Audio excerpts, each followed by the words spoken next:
야, 누차, 너 지금 제정신이야? 10년 만에 오면서 들고 온 게 고작 이 풀떼기야. 이까진 거 얻어먹으려고 내 딸을 그 먼 타구까지 보내서 식모살이 시켰냐고? 친정엄마는 고함을 지르며 딸이 소중히 들고 온 스티로폼 상자를 바닥에 패대기 쳤습니다. 친정오빠마저 바닥을 치며 통곡했고 딸은 쥐구멍이라도 숨고 싶은 심정으로 고개를 숙였습니다. 하지만 그들은 꿈에도 몰랐습니다. 쓰레기 취급받으며 바닥에 뒹구는 그 낡은 상자 밑바닥에 망해가는 집안을 단숨에 일으켜 세울 엄청난 반전이 숨겨져 있다는 사실을 말이죠.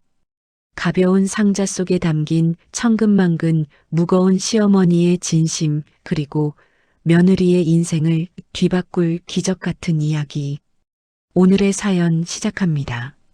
인천공항 출국장은 떠나는 사람들의 설렘으로 시끌벅적했습니다.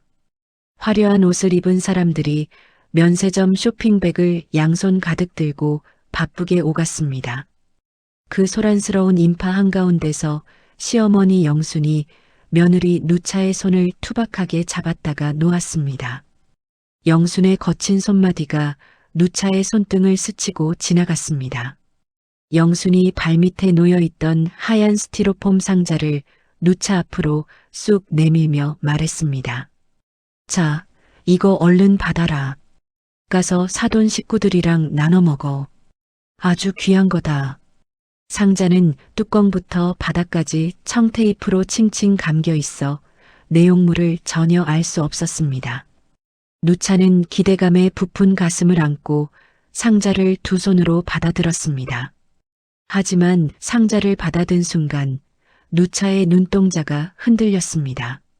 10년 만에 가는 친정길이라 두툼한 현금 뭉치나 금붙이 같은 묵직함을 기대했기 때문입니다. 하지만 손에 들린 상자는 부피에 비해 너무나 가벼웠습니다. 마치 마른 건어물 몇 개만 달랑 들어있는 것 같았습니다. 누차가 실망감을 감추려 애써 입꼬리를 올리며 말했습니다. 어머니 세상에. 이게 뭐예요? 뭘 이렇게 꽁꽁 싸매셨어요? 누가 보면 금덩이라도 든 줄 알겠네. 옆에서 핸드폰만 들여다보던 남편 상훈이 고개를 들며 끼어들었습니다. 아, 뭐야? 엄마, 여기 뭐 대단한 보물이라도 숨겼어? 무게가 왜 이래? 이거 텅 빈 거 아니야? 완전 깃털이네, 깃털. 상훈이 상자를 툭툭 치며 가볍게 카트 위에 올렸습니다. 화려한 여행 가방들 사이에 낀 투박한 스티로폼 상자는 유독 초라해 보였습니다. 영순이 상훈의 등짝을 손바닥으로 찰싹 때리며 소리쳤습니다. 에이구, 이 화상아. 입 좀 다물어. 가서 뜯어보면 안다. 그리고 누차 너 가서 절대 기죽지 마라. 어깨 딱 펴고. 알았지? 누차가 고개를 푹 숙이며 작게 대답했습니다. 네. 알겠어요, 어머니. 다녀올게요. 영수는 뒤도 돌아보지 않고 총총히 걸음을 옮겨 공항 밖으로 사라졌습니다.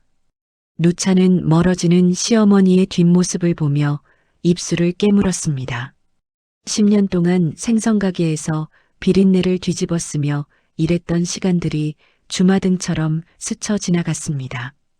탑승 수속을 위해 줄을 서 있을 때였습니다.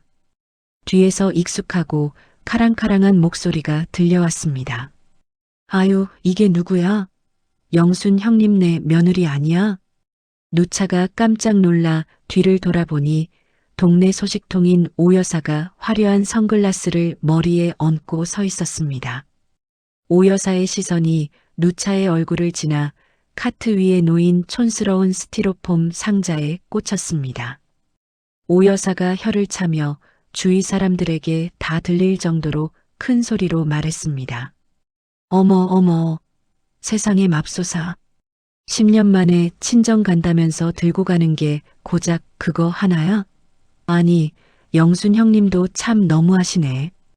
금가락지라도 하나 껴서 보내지. 며느리 체면이 뭐가 된다고 생선 비린내 나는 스티로폼 박스를 들려서 보내. 누차는 얼굴이 화끈거려 쥐구멍이라도 숨고 싶었습니다. 주변 사람들의 시선이 모두 자신의 짐 카트로 쏠리는 것만 같았습니다. 누차가 기어들어가는 목소리로 말했습니다. 아, 아니에요, 아주머니. 어머니가 진짜 귀한 거라고 싸주셨어요. 오해하지 마세요. 오 여사가 코웃음을 치며 대꾸했습니다. 귀한 거는 무슨, 딱 보니 멸치 쪼가리나 김 부스러기겠구먼. 아이고, 불쌍해서 어쩌나. 한국 시집 와서 고생만 직사게 하더니 갈 때도 빈손이네, 빈손이야. 쯧쯧쯧. 누차는 더 이상 대꾸하지 못하고 고개를 푹 숙였습니다. 옆에 있던 상우는 아내의 표정은 살피지도 않고 핸드폰 화면을 두드리며 짜증을 냈습니다.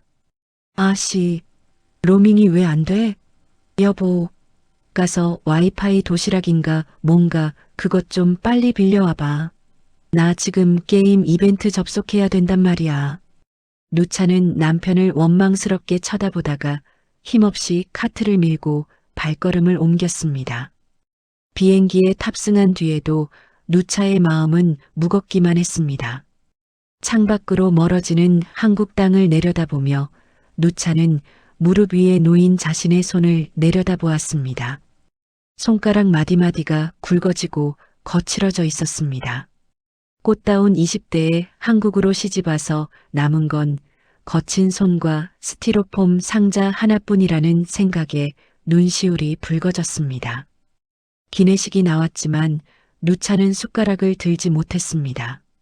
6시간의 비행 끝에 태국 수완나품 공항에 도착했습니다. 비행기 문이 열리자마자 훅 하고 뜨겁고 습한 공기가 밀려 들어왔습니다. 익숙한 고향의 냄새였지만 오늘따라 그 공기가 더욱 무겁게 느껴졌습니다.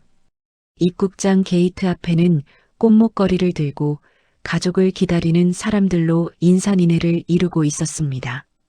누차는 까치발을 들고 가족들을 찾았습니다.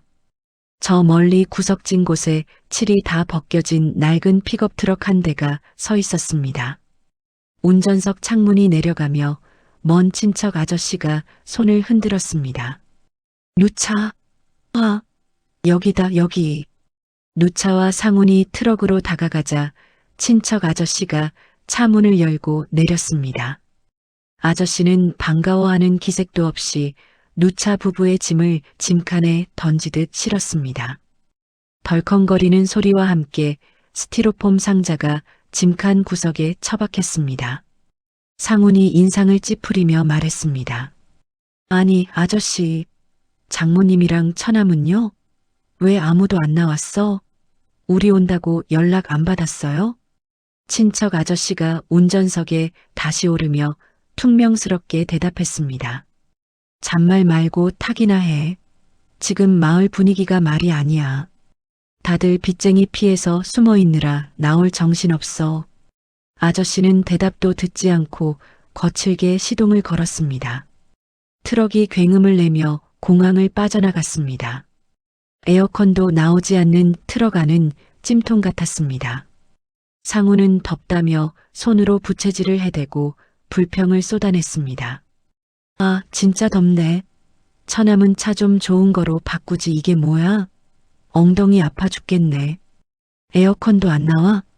누차는 남편의 불평을 뒤로하고 차창 밖을 응시했습니다. 화려한 방콕 시내를 벗어나자 비포장도로가 나타났습니다. 흙먼지가 뿌옇게 날리는 도로를 한참 달리자 익숙한 마을 입구가 보였습니다. 하지만 누차의 기억 속에 있던 평화로운 풍경은 온데간데 없었습니다. 북적거리던 시장통은 가게 문들이 대부분 닫혀 있어 을씨년스러웠습니다. 문 닫은 가게 셔터에는 빨간색 스프레이로 험악한 욕설과 빛 독촉 경고문이 어지럽게 쓰여 있었습니다. 길가에 앉아있는 사람들의 표정도 하나같이 어둡고 생기가 없었습니다. 트럭이 덜컹거리며 좁은 골목길로 들어섰습니다. 누차의 심장이 쿵쿵 뛰기 시작했습니다. 트럭이 끼익 소리를 내며 멈춘 곳은 누차가 나고 자란 친정집 대문 앞이었습니다. 하지만 대문옆 담벼락에는 경고, 차암 예정이라는 빨간 딱지가 덕지덕지 붙어 있었습니다. 상훈이 차에서 내리며 기지개를 켰습니다. 아이고, 허리야. 드디어 도착했네. 근데 집골이 왜 이래? 여보, 여기 무슨 전쟁 났어? 딱지가 왜 이렇게 많아? 누차는 짐칸에서 스티로폼 상자를 꺼내 들었습니다. 여전히 상자는 야속하리만큼 가벼웠습니다. 이 가벼운 상자를 들고 어떻게 가족들을 마주해야 할지 막막했습니다. 누차는 대문 앞에서 발을 떼지 못한 채 한참을 서성였습니다. 친척 아저씨가 트럭 창문 밖으로 고개를 내밀며 소리쳤습니다. 아, 뭐하고 있어? 얼른 안 들어가고. 나 바쁘니까 간다. 트럭이 흙먼지를 일으키며 사라지자 주인은 다시 정적에 휩싸였습니다. 누차는 크게 심호흡을 한 번 하고 떨리는 손으로 대문을 밀었습니다. 기익. 녹슨 경첩이 비명을 지르며 문이 열렸습니다. 마당 평상에 모여 앉아 있던 친정 식구들의 시선이 일제히 누차에게 쏟아졌습니다. 아니, 정확히는 누차의 손에 들린 하얀 스티로폼 상자에 꽂혔습니다. 그들의 눈빛은 무겁고 차가웠습니다. 마당 평상에 힘없이 축 늘어져 앉아 있던 친정엄마가 딸을 보자마자 벌떡 일어났습니다. 10년 만에 보는 딸의 얼굴에 반가움이 스칠 법도 했지만 엄마의 시선은 누차의 눈을 휙 지나쳐 곧바로 손에 들린 하얀 스티로폼 상자에 콱 박혔습니다. 엄마의 눈동자가 상자의 크기와 무게를 가늠하듯 아래 위로 빠르게 움직였습니다. 기대했던 두툼한 현금 봉투나 번쩍번쩍한 금반지함은 눈을 씻고 찾아봐도 없었습니다. 누차의 손에 들린 것은 시장 바닥에서 생선 담을 때나 쓰는 낡고 가벼운 스티로폼 박스 하나뿐이었습니다. 엄마의 표정이 순식간에 싸늘하게 식어버렸습니다. 반가움은 온데간데였고 실망감만이 얼굴에 가득 차올랐습니다. 엄마가 쩍 갈라진 건조한 목소리로 툭 내뱉었습니다. 그래, 왔구나. 근데 그 손에 들린 건 뭐냐? 설마 그게 다냐? 누차가 쭈뼛거리며 기어들어가는 목소리로 대답했습니다. 어머니가 친정 가서 식구들이랑 나눠 먹으라고 챙겨주셨어. 귀한 거라고. 그때 집 안쪽에서 우당탕거리는 소리와 함께 사촌 오빠 프라왓이 튀어나왔습니다. 며칠은 씻지 않은 듯 떡진 머리에 퀭한 눈을 한 프라왓은 누차를 보자마자 다짜고짜 손부터 쑥 내밀었습니다. 아, 누차, 돈은? 한국 돈 가져왔어? 매형, 돈 좀 싸 짊어지고 왔어? 프라왓은 초조한 듯 손톱을 딱딱 소리나게 물어뜯으며 누차의 뒤를 뱅뱅 돌았습니다.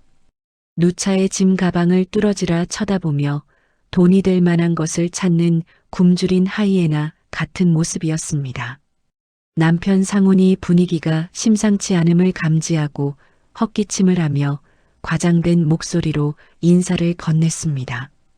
아유, 장모님, 처남, 이게 얼마만입니까? 하하, 잘 지내셨죠? 저희가 너무 늦게 왔네요. 보고 싶었습니다.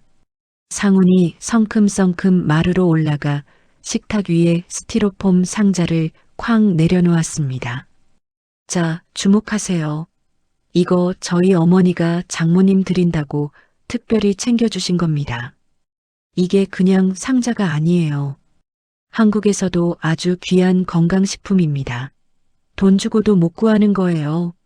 상훈의 호들갑에 프라왓의 눈이 번쩍 뜨였습니다. 귀한 거? 비싼 거야? 매형, 이거 팔면 돈 좀 되나?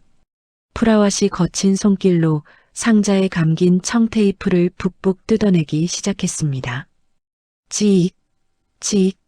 식구들의 시선이 모두 상자 안으로 빨려 들어갈 듯 집중되었습니다. 프라왓이 침을 꿀꺽 삼키며 스티로폼 뚜껑을 확 열어젖혔습니다. 어디 보자. 금괴라도 들었나? 하지만 상자 안에는 검은 비닐에 쌓인 거무튀튀한 뭉치들만 덩그러니 들어 있었습니다. 프라왓이 비닐 하나를 꺼내 킁킁 냄새를 맡아보더니 바닥에 패대기 쳤습니다. 에이씨, 뭐야 이게? 무슨 말린 풀떼기잖아. 아, 누차, 너 지금 장난하냐? 10년 만에 오면서 이딴 쓰레기를 들고 와? 바닥에 뒹구는 것은 바싹 마른 감태 뭉치였습니다. 그걸 본 친정 엄마의 다리가 풀린 듯 그 자리에 털썩 주저앉았습니다. 엄마가 바닥을 손바닥으로 팡팡 치며 대성통곡하기 시작했습니다. 아이고, 아이고, 내 팔자야. 남들은 딸이 외국 시집 가면 집을 고쳐준다, 차를 사준다 난리인데 나는 전생에 무슨 나라를 팔아먹은 죄를 지어서 딸년이 10년 만에 풀떼기나 들고 오나? 이까짓 거 얻어먹으려고 내 딸을 그 먼 타국까지 보내서 식모살이 시켰냐? 누차는 엄마의 통곡 소리에 가슴이 미어지는 것 같았습니다. 고개를 들 수가 없었습니다. 시어머니 영순이 너무나 원망스러워 입술을 피가 나도록 꽉 깨물었습니다. 상훈이 당황해서 손을 내저으며 땀을 뻘뻘 흘렸습니다. 아니, 장모님, 왜 우세요? 이거 그냥 풀이 아니고요. 감태라고 한국 갯벌에서 나는 건데 아주 몸에 좋은. 프라왓이 상훈의 멱살을 잡을 듯이 눈을 부라리며 소리쳤습니다. 시끄러워. 몸에 좋으면 뭐해? 돈이 되냐고. 지금 우리 집 넘어가는 거 안 보여? 저기 저 빨간 딱지 붙은 거 안 보이냐고. 프라왓이 삿대질한 곳에는 집안 곳곳에 붙은 빨간 압류 딱지들이 처량하게 붙어 있었습니다. 천장에는 비가 새서 생긴 누런 얼룩이 지도처럼 그려져 있었고 가구들은 칠이 벗겨져 흉물스러웠습니다. 한때 마을 유지 소리를 듣던 집안이 도박빚으로 인해 처참하게 몰락해 있었습니다. 프라왓이 상훈을 팍 밀치며 으름장을 놓았습니다. 매형, 한국에서 돈 많이 벌었다며? 당장 내놔봐. 지금 이자 못 막으면 우리 다 길바닥에 나앉게 생겼다고. 돈 내놓으라고. 상훈이 겁에 질려 뒷걸음질 치며 더듬거렸습니다. 아니. 처남. 진정하고 말로 해. 우리가 현금을 그렇게 많이 들고 다니지는 않고 낮은 담장 너머로 이웃 주민들이 하나둘씩 고개를 내밀고 혀를 차며 구경하기 시작했습니다. 저 집 며느리 왔나 봐. 빈손으로 왔대? 아이고 쯧쯧. 집안 꼴 잘 돌아간다. 수군거리는 소리가 누차의 귀에 비수처럼 꽂혔습니다. 수치심과 분노가 뒤섞여 머릿속이 하얗게 변했습니다. 누차가 참았던 울분을 터뜨리며 상훈에게 꽥 소리쳤습니다. 당신은 왜 가만히 있어? 바보야? 어머니한테 전화라도 해보지 그랬어. 10년 만에 가는데 고작 이런 걸 보내시면 내 꼴이 뭐가 되냐고. 우리 집 망한 거 뻔히 아시면서 어떻게 이러실 수가 있어. 누차의 고함에 상훈도 얼굴이 울그락불그락해져서 대꾸했습니다. 아니, 어머니가 귀한 거라고 하셨잖아. 나보고 어쩌라고. 그리고 당신네 집 빚을 왜 우리 어머니가 갚아줘야 돼? 도박은 처남이 했잖아. 왜 나한테 그래? 집안은 순식간에 아수라장이 되었습니다. 엄마는 땅을 치며 울고 프라왓은 욕설을 퍼붓고 누차 부부는 서로를 탓하며 고래고래 소리를 질렀습니다. 바로 그때였습니다. 부르릉, 쾅. 마을 어귀에서부터 고막을 찢는 듯한 굉음이 들려오더니 흙먼지를 뿌옇게 일으키며 검은색 대형 세단 세 대가 좁은 골목길을 비집고 들어왔습니다. 차들은 속도를 줄이지 않고 누차의 집 대문을 그대로 들이받을 기세로 돌진했습니다. 우지끈, 콰당, 낡은 대문이 힘없이 부서져 나갔고 차들은 마당 한가운데 멈춰 섰습니다. 흙먼지가 가라앉기도 전에 차문이 벌컥벌컥 열렸습니다. 검은 양복을 입은 건장한 사내들이 손에 쇠파이프와 야구 방망이를 들고 차에서 우르르 내렸습니다. 프라왓의 얼굴이 하얗게 질려 사색이 되었습니다. 타이거 킴이다. 프라왓이 비명을 지르며 뒷문으로 도망치려 했습니다. 하지만 뒷담장 너머에서 이미 덩치 큰 사내들이 불쑥 튀어 올라오며 퇴로를 막았습니다. 어딜 도망가, 이 새끼야. 거기 안 서? 집안의 공기가 순식간에 공포로 얼어붙었습니다. 울던 엄마도 싸우던 누차와 상훈도 그 자리에 얼어붙어 숨소리조차 내지 못했습니다. 가운데 세단의 뒷문이 천천히 열렸습니다. 번쩍이는 구두가 먼저 땅을 밟고 화려한 호피 무늬 셔츠를 입은 남자가 선글라스를 벗으며 내렸습니다. 악명 높은 고리대 금업자 타이거 킴이었습니다. 그가 천천히 마당을 둘러보며 껌을 짝 씹고 입을 열었습니다. 이야, 오늘 아주 잔칫날인가 보네. 가족 상봉도 하고 아주 눈물겹다, 눈물겨워. 타이거 킴이 껌을 짝짝 씹으며 프라왓에게 다가갔습니다. 프라왓은 다리가 풀려 바닥에 주저앉은 채 뒷걸음질 쳤습니다. 사장님, 제발 며칠만 더, 딱 며칠만요. 타이거 킴이 프라왓의 뺨을 톡톡 치며 비릿하게 웃었습니다. 하지만 그 눈에는 웃음기가 전혀 없었습니다. 프라왓, 내가 인내심이 별로 없는 거 알지? 오늘까지라고 했잖아. 돈 없으면 집이라도 비워야지? 아니면 약속대로 손가락 하나 두고 가든가. 타이거 킴이 손가락을 까딱하자 부하들이 야구 방망이를 고쳐 쥐며 집 안으로 성큼성큼 다가왔습니다. 밀어버려. 누차는 공포에 질려 남편 상훈의 팔을 꽉 잡았습니다. 여보, 어떡해. 하지만 상훈 역시 사시나무 떨듯 덜덜 떨고 있었습니다. 식탁 위에 덩그러니 놓인 뚜껑 열린 스티로폼 상자와 말라비틀어진 감태 뭉치가 이 험악한 상황 속에서 더욱 초라하고 비현실적으로 보였습니다. 타이거 킴이 턱으로 거실을 까딱 가리키며 짧고 굵게 명령했습니다. 야, 뭐해? 작업 시작해. 싹 다 부숴버려. 숟가락 하나도 남기지 마. 그 말이 떨어지기가 무섭게 부하들이 괴성을 지르며 집기들을 때려 부수기 시작했습니다. 으라차차, 다 부숴. 쾅, 우지끈, 와장창. 야구 방망이가 낡은 브라운관 TV를 내리치자 유리가 사방으로 튀었습니다. 선풍기 목이 댕강 부러져 바닥을 굴렀습니다. 친정엄마는 귀를 막고 비명을 질렀습니다. 아이고, 사람 살려. 내 살림살이 다 부서지네. 동네 사람들, 여기 깡패가 사람 죽여요. 프라왓은 구석에 처박혀 머리를 감싸쥐고 벌벌 떨기만 했습니다. 엄마, 나 좀 살려줘. 나 아직 죽기 싫어. 집안은 순식간에 난장판이 되었습니다. 나무 조각이 튀고 흙먼지가 자욱하게 피어올랐습니다. 상훈이 이대로는 안 되겠다 싶었는지 양팔을 벌리고 부하들 앞을 막아섰습니다. 그만하시오. 당신들 대한민국 경찰이 안 무서워? 말로 합시다, 말로. 우리가 돈을 안 갚겠다는 게 아니잖소. 하지만 덩치 큰 부하에게 상훈은 거치적거리는 파리에 불과했습니다. 부하가 귀찮다는 표정으로 상훈의 가슴을 세게 밀쳤습니다. 비켜, 이 자식아. 어디서 훈계질이야? 상훈이 중심을 잃고 뒤로 밀려나며 식탁 모서리에 이마를 쾅 하고 찧었습니다. 상훈이 바닥에 쓰러지며 신음했습니다. 이마에서 붉은 피가 주르륵 흘러내려 얼굴을 덮었습니다.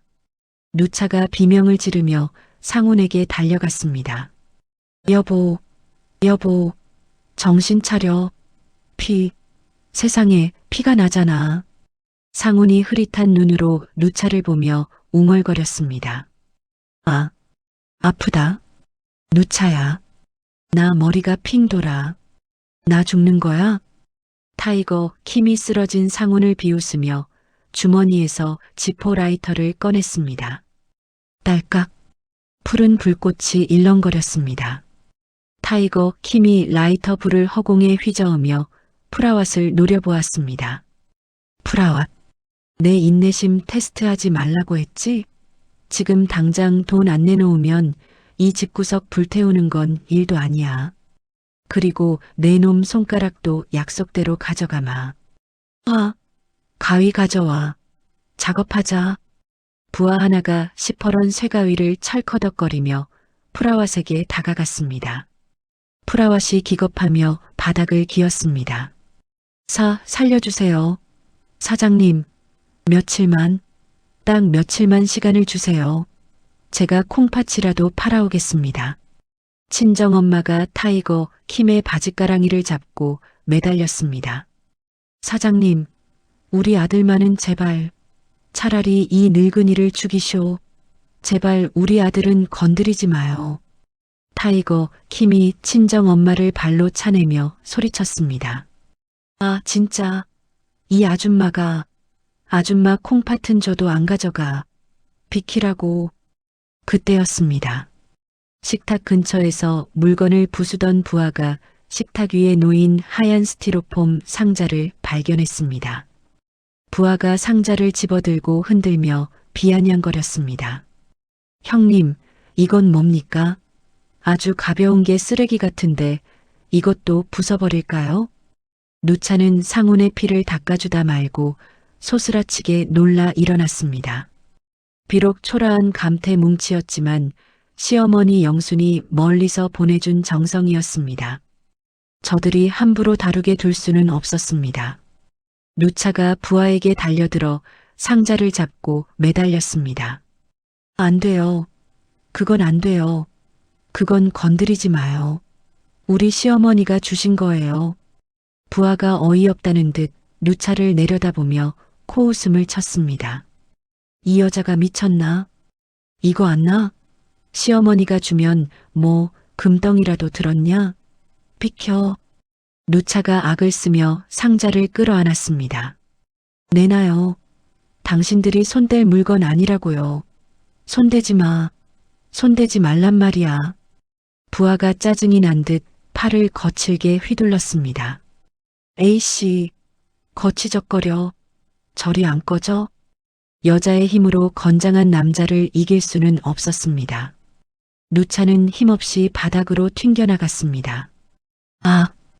부하가 화풀이 하듯 손에 들고 있던 스티로폼 상자를 거실벽을 향해 힘껏 집어던졌습니다. 내라, 이거나 먹어라. 쓰레기는 쓰레기통에. 상자는 허공을 가르며 날아갔습니다. 누차의 눈이 슬로 모션처럼 날아가는 상자를 쫓았습니다. 안 돼. 어머니. 콰직.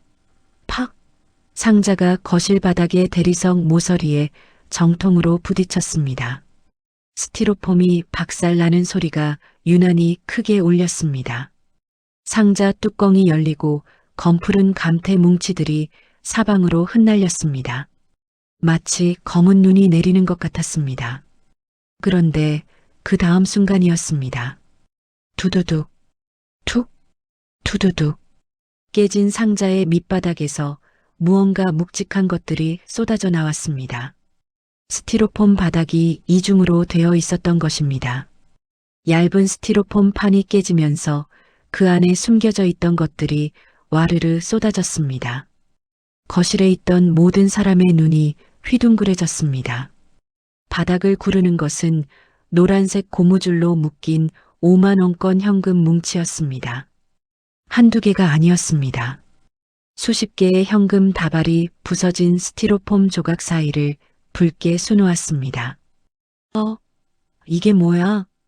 타이거 킴도 부하들도 프라왓도 누차도 숨을 멈췄습니다. 난장판이 된 거실에는 순식간에 정막이 흘렀습니다. 흩날리는 감태 사이로 붉은 신사임당 초상이 그려진 지폐들이 비현실적으로 빛나고 있었습니다. 돈다발과 함께 낡고 때 묻은 통장 몇 개, 그리고 꼬깃꼬깃 접힌 편지 한 통이 누차의 발치에 떨어졌습니다. 누차는 떨리는 손을 뻗어 바닥에 떨어진 편지를 집어들었습니다. 삐뚤빼뚤한 글씨, 한글을 늦게 배운 시어머니 영순의 글씨체였습니다. 누차의 손이 사시나무 떨듯 떨렸습니다. 누차가 편지를 펼치자 영순의 투박한 목소리가 들리는 듯 했습니다. 누차가 흐느끼며 편지를 소리내어 읽었습니다. 내 며느리 누차야. 이거 보너라. 놀라지 마라. 내가 시집오고 10년 동안 내가 시장 바닥에서 폐지 줍고 박스 주어서 모은 돈이다. 누차의 목소리가 점점 떨려왔습니다. 남들은 궁상 맞다고 욕할지 몰라도 나는 하나도 안 부끄럽다. 내 며느리 타국 가서 기죽지 말라고. 친정 식구들 앞에서 돈 좀 써보라고 모은 거다. 총 5천만 원이다. 이 돈으로 친정 집빚 있으면 좀 갚고 맛있는 것도 사드리고 그래라. 누차의 눈에서 눈물이 주르륵 흘러내려 편지지를 적셨습니다. 빈손으로 보낸다고 너무 원망하지 마라. 공항에서 사람들 눈 있어서 일부러 감태 밑에 숨겼다. 사랑한다. 내 딸아. 맛있는 거 많이 먹고 씩씩하게 놀다 오거라. 누차의 입에서 억눌린 신음이 터져 나왔습니다. 어머니, 어머니. 누차는 바닥에 떨어진 통장들을 집어들었습니다. 통장 겉표지에는 매직으로 이렇게 적혀 있었습니다. 콩나물 판 돈, 빈병 판 돈, 박스 판 돈. 통장을 펼치자 10년이라는 세월이 숫자로 찍혀 있었습니다. 3,000원, 5,000원, 만원. 비가 오나 눈이 오나 하루도 빠짐없이 입금된 내역들이 빽빽했습니다. 생선가게에서 일하느라 갈라진 영순의 손, 유통기한이 다 된 빵으로 점심을 때우던 영순의 모습이 누차의 머릿속을 스치고 지나갔습니다. 어머니, 저는 그것도 모르고 어머니가 저 무시한다고 빈손으로 보낸다고 원망만 했어요. 제가 죽일년이에요.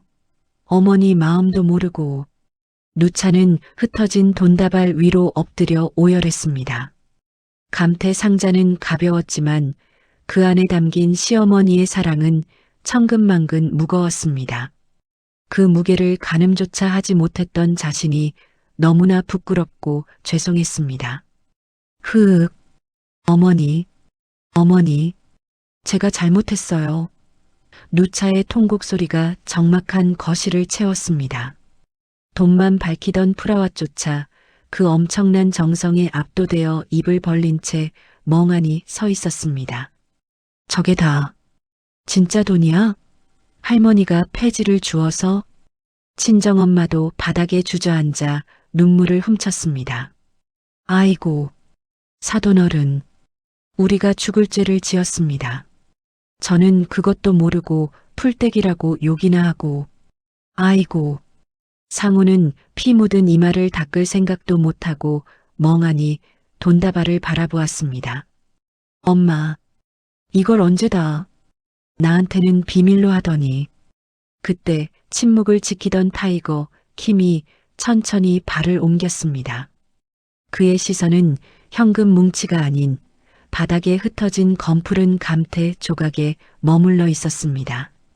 타이거 킴이 허리를 숙여 감태 한 조각을 집어들었습니다. 타이거 킴이 감태를 코끝에 가져다 대고 깊게 냄새를 맡았습니다. 킁킁. 바다 내음과 쌉싸름한 향기가 타이거 킴의 코를 찔렀습니다. 타이거 킴의 미간이 꿈틀거렸습니다. 험악했던 그의 눈빛이 순식간에 달라졌습니다. 마치 보물을 발견한 탐험가처럼 혹은 맛있는 먹잇감을 발견한 맹수처럼 눈동자가 번뜩였습니다. 타이거 킴이 혼잣말처럼 중얼거렸습니다. 이 냄새, 이건 보통 물건이 아닌데? 내가 찾던 바로 그 냄새야. 타이거 킴은 바닥에 널려있는 5천만 원의 현금보다 누차가 목숨 걸고 지키려 했던 이감태 조각에 더 큰 흥미를 느낀 듯 했습니다. 그의 입가에 묘한 미소가 번졌습니다. 타이거 킴의 부하들이 바닥에 널린 5만 원권 지폐를 보고 눈이 뒤집혔습니다. 붉은색 지폐들이 마치 먹잇감처럼 그들을 유혹했습니다. 부하 한 명이 침을 질질 흘리며 탐욕스러운 손길로 바닥에 돈을 쓸어 담으려 했습니다. 형님, 대박입니다. 이게 다 얼마입니까? 오늘 수금 완전히 땡 잡았습니다. 오늘 회식은 소고기입니까? 그때였습니다.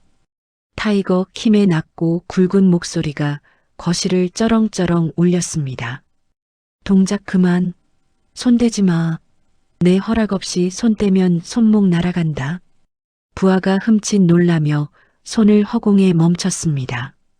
타이거 킴은 바닥에 쭈그리고 앉아 떨어진 감태 조각 하나를 집어들었습니다. 그의 시선은 수천만 원의 현금이 아니라 오직 그 검푸른 해조류에만 고정되어 있었습니다. 타이거 킴이 감태를 입으로 가져갔습니다. 부하가 기겁하며 외쳤습니다. 형님, 아이고, 바닥에 떨어진 걸 왜 드십니까? 먼지 묻었습니다. 지지입니다, 지지. 그거 똥개나 주는 겁니다. 타이거 킴은 손을 들어 부하를 제지하고는 감태를 입안에 넣고 천천히 눈을 감았습니다. 바삭하게 마른 감태가 입안의 온기에 녹아들며 쌉싸름하면서도 고소한 바다의 풍미를 뿜어냈습니다. 타이거 킴의 콧구멍이 크게 벌어지며 깊은 숨을 내쉬었습니다. 그의 머릿속에 한국 서해안의 청정한 갯벌이 파노라마처럼 펼쳐졌습니다. 타이거 킴이 눈을 번쩍 뜨며 감탄했습니다. 아, 이거 진짜네. 이거 진짜 자연산이야. 아, 너희들 이 냄새 안 나냐? 이게 바로 한국 서해안 갯벌 냄새야. 와, 죽인다 죽여. 타이거 킴은 사실 단순한 깡패가 아니었습니다. 그는 한국 드라마 광팬이자 태국 내 한국 식자재 유통시장을 장악하려는 야망을 가진 사업가였습니다. 매일 밤 한국 먹방 유튜브를 보며 식재료를 공부하던 그의 미각은 웬만한 셰프보다 예리했습니다. 타이거 킴이 자리에서 벌떡 일어나 옷에 묻은 먼지를 툭툭 털어내고는 누차에게 다가갔습니다. 방금 전까지 사람을 죽일 듯이 노려보던 살벌한 눈빛은 온데간데 없고 비즈니스 파트너를 대하는 정중하고 초롱초롱한 눈빛만이 남아 있었습니다. 저기 사모님, 실례지만 제가 하나만 묻겠습니다. 이 물건 도대체 어디서 구한 겁니까? 제가 방콕 시내 백화점이란 백화점은 다 뒤져봤는데 이런 퀄리티는 본 적이 없거든요. 이거 어디 겁니까? 누차는 아직 눈물이 채 마르지 않은 얼굴로 타이거 킴을 올려다보았습니다. 빚쟁이의 태도가 갑자기 180도 바뀌자 어안이 벙벙했습니다. 네, 그건 저희 시어머니가 직접 보내주신 거예요. 한국 서산시장에서 제일 좋은 물건만 취급하는 가게라고. 타이거 킴이 무릎을 탁 치며 소리쳤습니다. 역시 산지 직송이었구만. 어쩐지 향이 살아있다 했어. 이야, 사모님 시어머니가 보통 분이 아니시네. 안목이 아주 탁월하십니다. 타이거 킴이 바닥에 흩어진 돈다발을 구두코로 툭툭 건드려 정돈하며 말을 이었습니다. 자, 계산을 좀 해봅시다. 바닥에 깔린 현금이 딱 봐도 5천만 원 정도 되어 보이는데 이걸로 원금은 충분히 갚고도 남겠군요. 하지만 밀린 이자까지 치면 아직 좀 부족한 거 아시죠? 사채 이자가 좀 셉니다. 프라왑이 그 말을 듣고 다시 사색이 되어 바닥에 머리를 쿵쿵 박았습니다. 사장님, 아이고 사장님, 제발 한 번만 봐주십시오. 제가 평생 개처럼 일해서 갚겠습니다. 시키는 건 뭐든지 다 하겠습니다. 멍멍. 타이거 킴은 프라왓은 거들떠보지도 않고 누차에게 시선을 고정한 채 은밀하게 제안했습니다. 하지만 사모님이 저랑 거래를 하나 하신다면 이야기가 달라지죠. 이감태, 태국 내 독점 유통권을 저한테 주십시오. 저한테만 파시란 말입니다. 그러면 남은 이자는 전액 탕감해드리고 이 현금은 빚 갚는 데 쓰지 말고 그냥 계약 선급금으로 가져가세요. 어때요? 아주 깔끔하죠? 누차는 멍하니 타이거 킴을 바라보았습니다. 빚 탕감의 사업 제안이라니 믿기지 않는 반전이었습니다. 네, 정말요? 빚을 다 없애주신다고요? 그때 옆에서 눈치를 살피던 상훈이 벌떡 일어났습니다. 이마에 흐르던 피를 소매로 쓱 닦아내며 너스레를 떨었습니다. 아이고 사장님, 역시 큰일 하시는 분이라 사람 보는 눈이 있으시네. 이게 그냥 감태가 아닙니다. 우리 어머니가 한국 굴지의 백화점에만 납품하는 VVIP용 특급 물건이에요. 강남 부자들만 먹는다는 걸 며느리 준다고 특별히 빼돌린 겁니다. 없어서 못 파는 거예요. 상훈이 과장된 몸짓으로 엄지손가락을 치켜 세웠습니다. 사실인지 아닌지는 중요하지 않았습니다. 지금은 이 분위기를 타야만 했습니다. 타이거 킴이 솔깃한 표정으로 고개를 끄덕였습니다. 호, 역시 그렇군요. VVIP용이라. 강남 사모님들이 먹는 거다? 마케팅 포인트 확실하네. 이거 됩니다. 무조건 돼요. 프라왓이 무릎으로 기어와 타이거 킴의 구두를 붙잡고 애원했습니다. 사장님, 제가 하겠습니다. 제가 매니저 할게요. 제가 이 동네 마당발인 거 아시죠? 계약만 해주시면 제가 태국 전역에 다 팔아오겠습니다. 제발 살려만 주십시오. 저 진짜 잘할 수 있습니다. 타이거 킴이 귀찮다는 듯 프라왓을 발로 툭 밀어내며 누차의 대답을 기다렸습니다. 자, 사모님. 결정하시죠. 저랑 손잡으시겠습니까? 아니면 그냥 이자 갚으시겠습니까? 누차는 잠시 눈을 감고 생각에 잠겼습니다.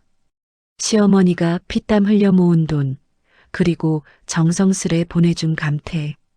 이것이 단순히 빚을 갚는 도구로만 쓰이는 건 싫었습니다. 어머니의 정성이 헛되지 않게 하고 싶었습니다.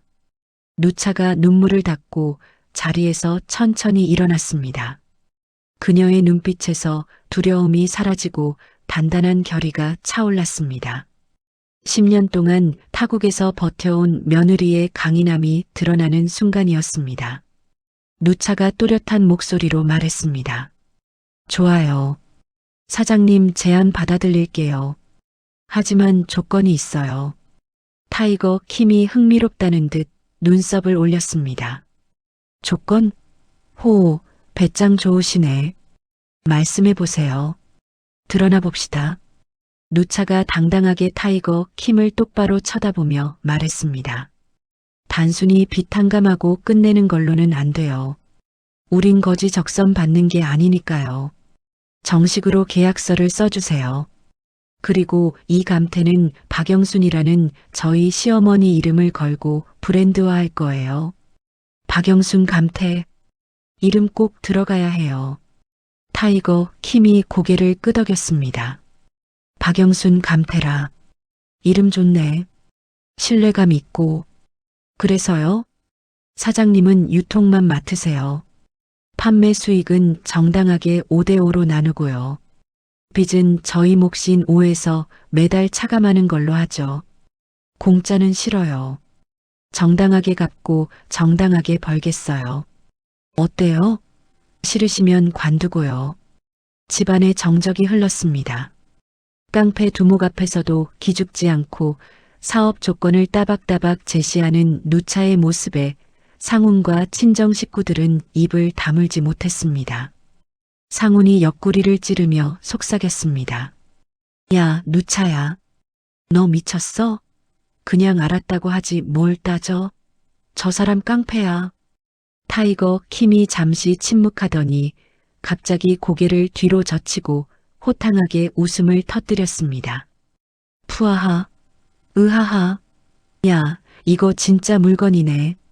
아주 마음에 들어. 사모님 깡다구가 보통이 아니야. 내 스타일입니다. 타이거 킴이 부하에게 손짓했습니다. 아, 차용증 가져와. 빨리빨리 안 움직여. 부하가 얼른 서류 봉투에서 누렇게 바랜 차용증을 꺼내 대령했습니다. 타이거 킴은 차용증을 누차의 눈앞에서 쫙쫙 찢어 허공에 날려버렸습니다. 종이 조각들이 눈처럼 흩날렸습니다. 자, 보셨죠? 이제 빚쟁이 관계는 끝입니다. 좋습니다, 사모님. 아니, 누차 대표님. 그 제안 받아들이죠. 오늘부터 우리는 파트너입니다. 우리 같이 돈방석에 앉아봅시다. 타이거 킴이 부하에게 다시 명령했습니다. 아, 종이랑 펜 가져와. 가계약서 쓴다.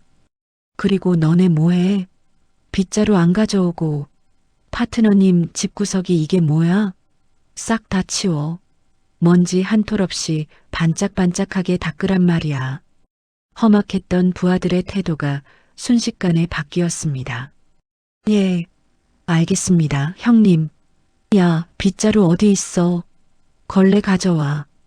부하들은 쇠파이프를 내려놓고 부엌으로 달려가 빗자루와 쓰레받기를 찾아왔습니다. 방금 전까지 집을 부수던 그들이 이제는 부서진 가구 조각을 줍고 바닥에 흩어진 감태를 아기 다루듯 조심스럽게 쓸어 담기 시작했습니다. 프라왓은 믿기지 않는다는 표정으로 멍하니 있다가 얼른 부하들 틈에 섞여 바닥을 닦기 시작했습니다. 아이고, 형님들. 제가 하겠습니다. 저기 걸레 좀 주십시오. 제가 아주 광이 나게 닦겠습니다요. 타이거 킴은 식탁 한쪽을 치우고 A사 용지 뒷면에 큼직한 글씨로 계약 내용을 적어 내려갔습니다. 갑 타이거 킴, 을 누차 앤드 박영순. 태국 내 감태 독점 공급 계약 체결. 수익 배분 55. 타이거 킴이 종이를 누차에게 내밀며 펜을 건넸습니다. 자, 여기 사인하시죠. 역사적인 순간입니다. 누차는 떨리는 손으로 펜을 잡고 꾹꾹 눌러 서명했습니다. 그녀의 이름 옆에 가상의 이름 박영순을 함께 적어 넣었습니다. 어머니와 함께하는 사업이라는 의미였습니다. 계약이 성사되자 타이거 킴이 누차에게 악수를 청했습니다. 앞으로 잘 부탁합니다. 이거 대박 날 겁니다. 제가 장담하죠. 사모님네 시어머니 손맛이랑 제 영업력이면 태국 접수하는 건 시간 문제입니다. 타이거 킴은 바닥에 모아둔 현금 중 일부를 챙겨 들고는 나머지는 누차에게 다시 돌려주었습니다. 이건 계약금 잔금입니다. 집 수리비 하시고 맛있는 거 사드세요. 정식 계약서는 내일 사무실에서 다시 씁시다. 아, 가자. 철수. 타이거 킴이 부하들을 이끌고 썰물처럼 집을 빠져나갔습니다. 굉음을 내며 사라지는 세단의 뒷모습을 보며 집안에는 다시 고요가 찾아왔습니다. 폭풍이 휩쓸고 지나간 자리 하지만 그곳에는 이제 절망 대신 희망이 싹트고 있었습니다. 상훈이 다리에 힘이 풀려 주저앉으며 외쳤습니다. 와, 살았다. 진짜 살았어. 여보, 당신 진짜 대단하다. 어떻게 그런 말을 다 했어? 나 심장 떨어지는 줄 알았어.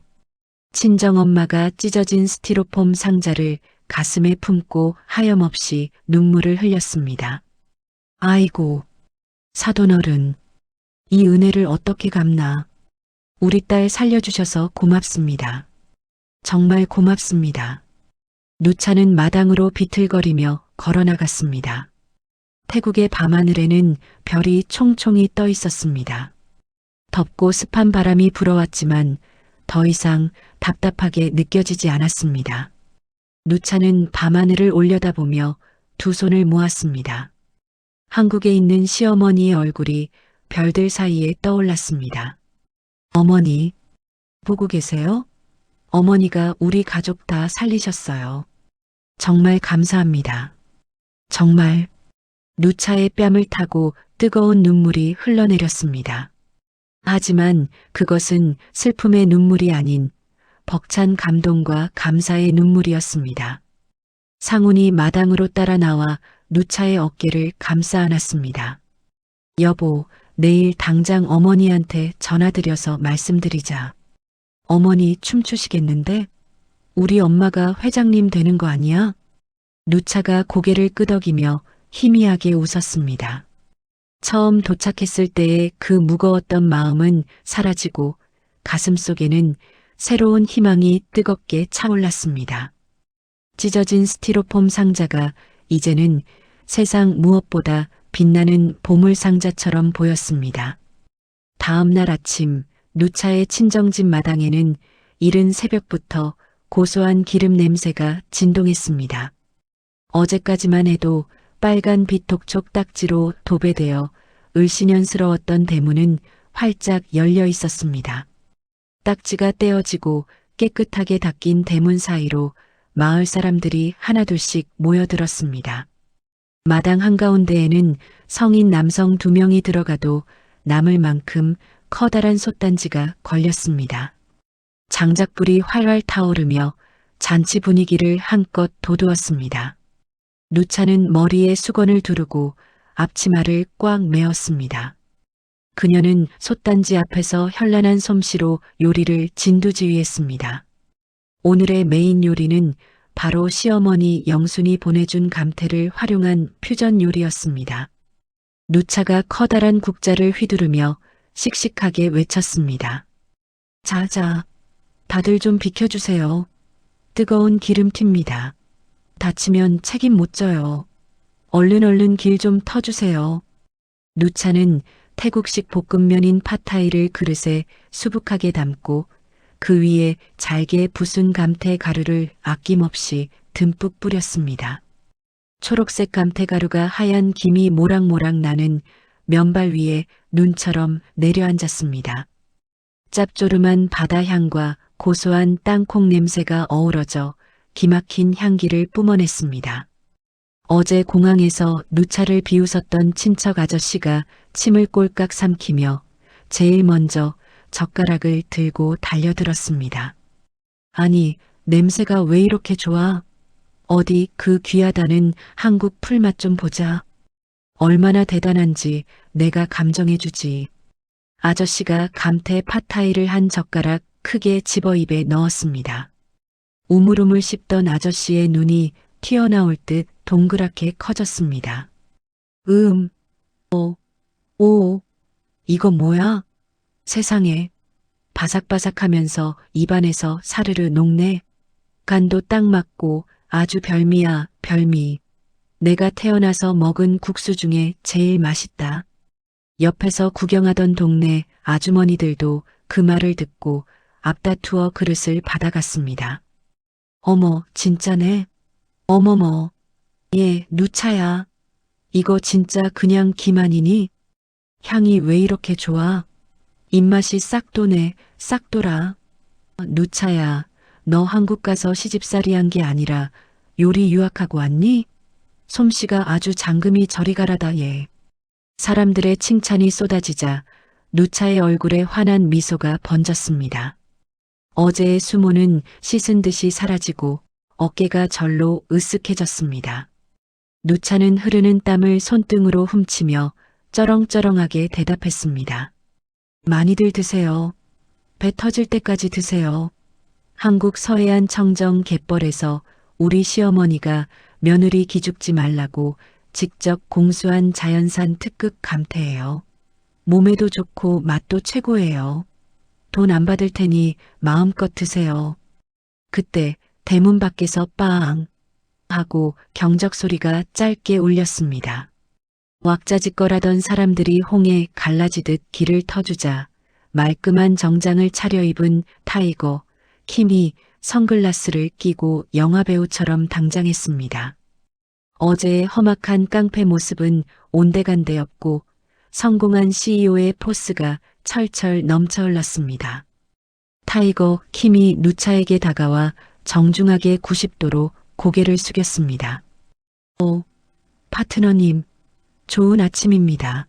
아니, 냄새가 얼마나 기가 막힌지 마을 입구까지 진동하던데요. 제가 냄새 맡고 홀린 듯이 왔습니다. 누차가 웍을 내려놓고 반갑게 맞이했습니다. 어서 오세요, 사장님. 식사 안 하셨죠? 오신 김에 이거 맛 좀 보세요. 우리 합작품이 될 요리예요. 누차가 갓 볶은 따끈따끈한 감태 요리를 타이거 킴에게 건넸습니다. 타이거 킴은 선글라스를 벗고 아주 진지한 표정으로 젓가락을 들었습니다. 음미하듯 눈을 감고 고개를 끄덕이던 그가 갑자기 눈을 번쩍 뜨며 엄지손가락을 하늘 높이 치켜 세웠습니다. 바로 이겁니다. 미쳤다, 미쳤어. 태국 사람들 입맛에도 아주 딱이에요. 이 짭조름한 감칠맛이 팟타이의 느끼함을 확 잡아주네요. 누차 대표님, 이거 무조건 대박입니다. 제가 장담하건대 방콕 시내 레스토랑에 납품하면 줄을 설 겁니다. 아니, 줄을 서다 못해 텐트 치고 기다릴 맛이에요. 타이거 킴의 극찬에 마을 사람들이 환호성을 질렀습니다.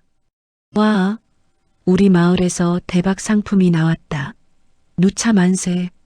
타이거 킴은 양복 안주머니에서 두툼한 서류 봉투를 꺼내 누차에게 건넸습니다. 자, 약속은 지켜야죠. 어제 가져가고 남은 계약금 잔금입니다. 그리고 이건 변호사 공증받은 정식 계약서 초안이고요. 꼼꼼히 검토해 보시고 도장 찍으시죠. 누차가 봉투를 열어보자 빳빳한 태국 지폐 뭉치가 가득 들어 있었습니다. 집을 수리하고도 남을 만큼 넉넉한 액수였습니다. 옆에서 지켜보던 친정엄마가 입을 다물지 못하고 달려와 봉투를 낚아채듯 받아들었습니다. 아이고 세상에, 세상에, 이게 다 돈이야? 사장님, 정말 감사합니다. 우리 집이 이제 살았네, 살았어. 아이고, 부처님 감사합니다. 친정엄마는 돈봉투를 가슴에 품고 덩실덩실 어깨춤을 추기 시작했습니다. 얼씨구, 좋다. 지화자, 우리 사돈 만세, 우리 누차 만세, 돈벼락 맞았네. 프라왓은 아예 꽃무늬 앞치마를 두르고 타이거 킴 옆에 딱 붙어서 부채질을 해대고 있었습니다. 사장님, 아니 형님, 덥지 않으십니까? 여기 시원한 망고 주스 좀 드십시오. 제가 얼음 동동 띄웠습니다. 제가 앞으로 영업부장으로서 사장님을 하늘처럼 모시겠습니다. 충성, 멍멍. 어제까지만 해도 집안의 골칫덩이였던 프라왓이 굽실거리는 꼴을 보자 상훈이 피식 웃음을 터뜨렸습니다. 상훈은 핸드폰을 꺼내 동영상 촬영 모드를 켰습니다. 자, 여러분, 여기 좀 보세요. 여기가 바로 대박난 감태 요리 현장입니다. 여보, 여기 보고 손 한번 흔들어. 어머니한테 보내드릴 거야. 누차는 카메라를 향해 양손으로 V자를 그리며 활짝 웃었습니다. 어머니, 보고 계시죠? 어머니 덕분에 우리 집 잔치 열렸어요. 감태 인기 최고예요. 마을 사람들이 다 맛있대요. 사랑해요, 어머니. 한국 가면 제가 맛있는 거 많이 사드릴게요. 마을 이장이 마이크를 잡고 단상에 올라갔습니다. 아, 마이크 테스트. 자, 다들 주목. 우리 마을의 자랑, 효녀 심청이도 울고 갈 한국댁 누차 양이 집안을 일으키고 우리 마을에도 큰 경사를 가져왔습니다. 다 같이 건배합시다. 누차와 한국 사돈 어르신을 위하여. 위하여. 와, 사람들이 잔을 높이 들고 건배를 외쳤습니다. 왁자지껄한 웃음소리와 흥겨운 트로트 음악 소리가 마당을 가득 채웠습니다. 누차는 벅차오르는 감동에 가슴이 뭉클했습니다. 10년 동안 타국살이를 하며 겪었던 서러움과 외로움이 이 순간 모두 보상받는 기분이었습니다. 어머니, 이 기쁜 소식을 빨리 알려드려야 하는데. 누차는 앞치마에 젖은 손을 쓱쓱 닦으며 조용한 곳을 찾았습니다. 지금 당장 전화를 걸어 시어머니 목소리를 듣고 싶었습니다. 어머니가 얼마나 기뻐하실지 그 걸걸한 목소리로 잘했다, 내 새끼 하실 상상만 해도 입꼬리가 올라갔습니다. 누차는 집 뒤편 감나무 아래로 가서 핸드폰을 꺼냈습니다. 단축번호 1번. 사랑하는 시어머니라고 저장된 번호를 꾹 눌렀습니다. 뚜루루, 뚜루루. 신호음이 길게 이어졌습니다. 누차는 기대에 찬 눈빛으로 핸드폰을 귀에 바짝 댔습니다. 어머니, 빨리 받으세요.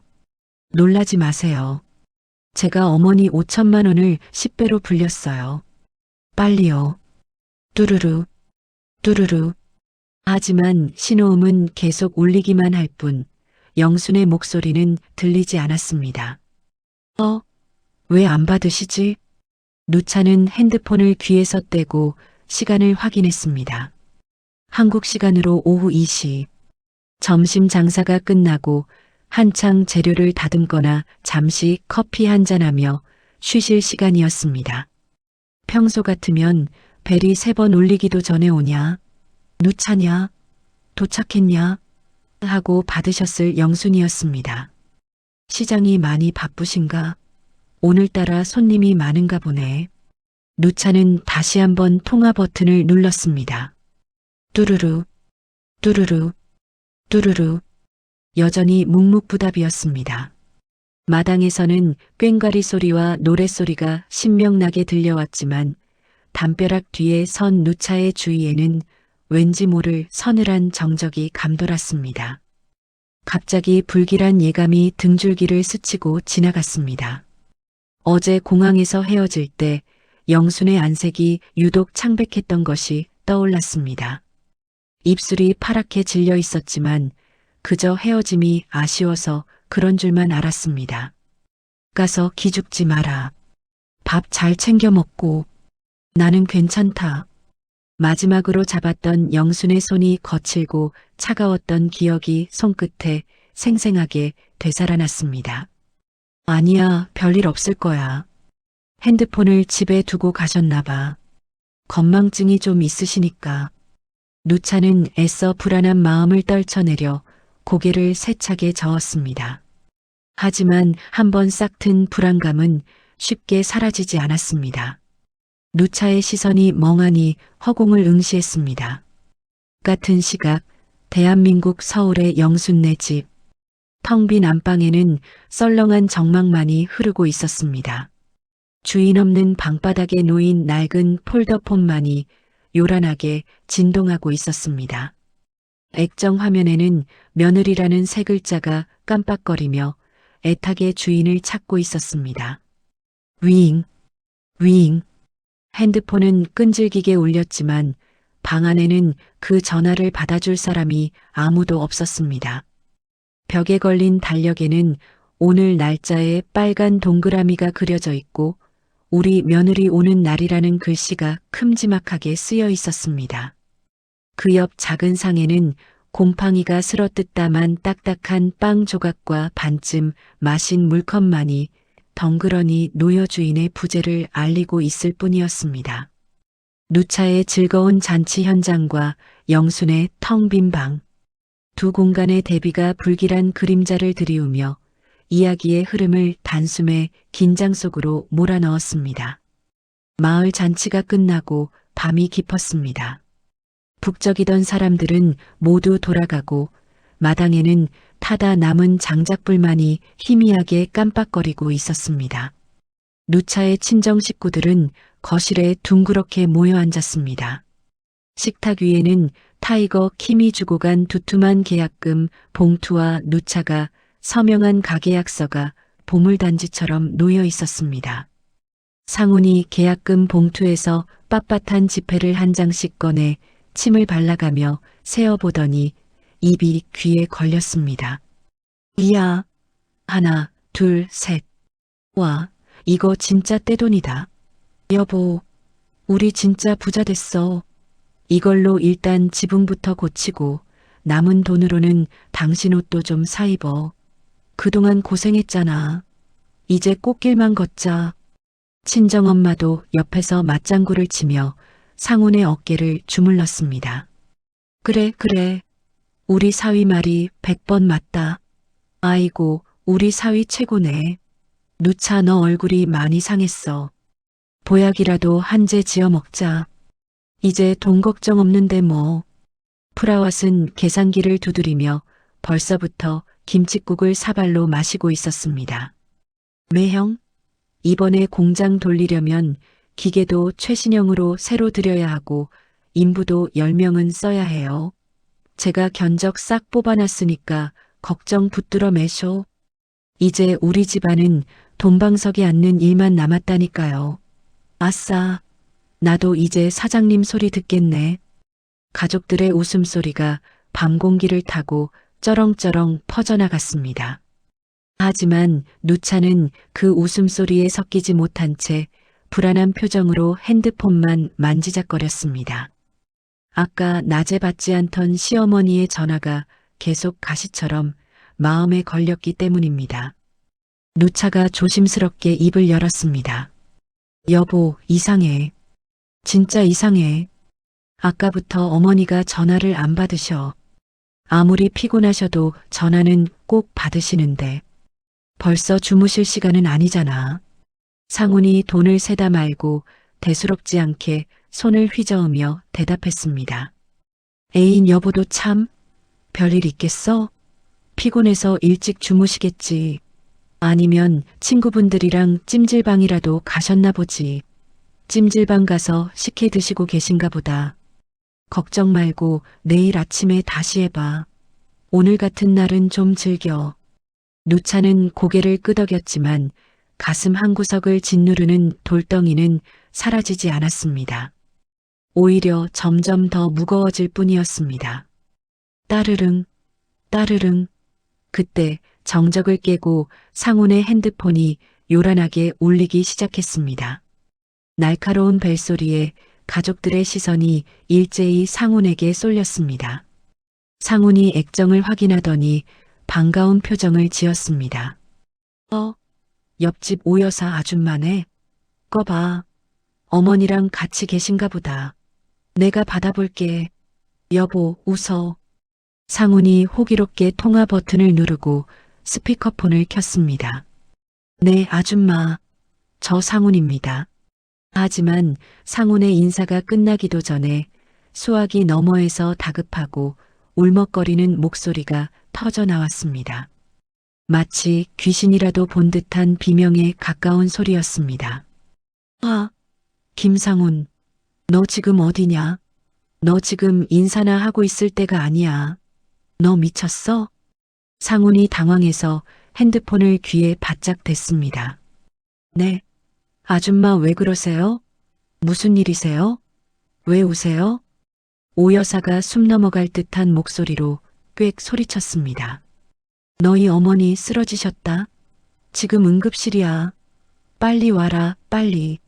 당장 튀어와.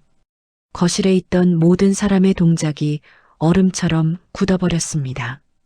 누차의 심장이 철렁 내려앉아 발등을 찢는 것 같았습니다. 누차가 핸드폰을 낚아채듯 빼앗아 들고 외쳤습니다.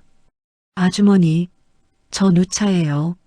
어머니가 왜 쓰러지셨어요? 어디가 편찮으신 거예요? 네. 오 여사의 통곡 소리가 스피커폰을 통해 적나라하게 흘러나왔습니다. 아이고, 누차야. 말도 마라. 형님이 너희들 간다고 며칠 전부터 몸살기가 있었는데 너희 여행 망칠까봐 말도 안 하고 꾹 참으셨단다.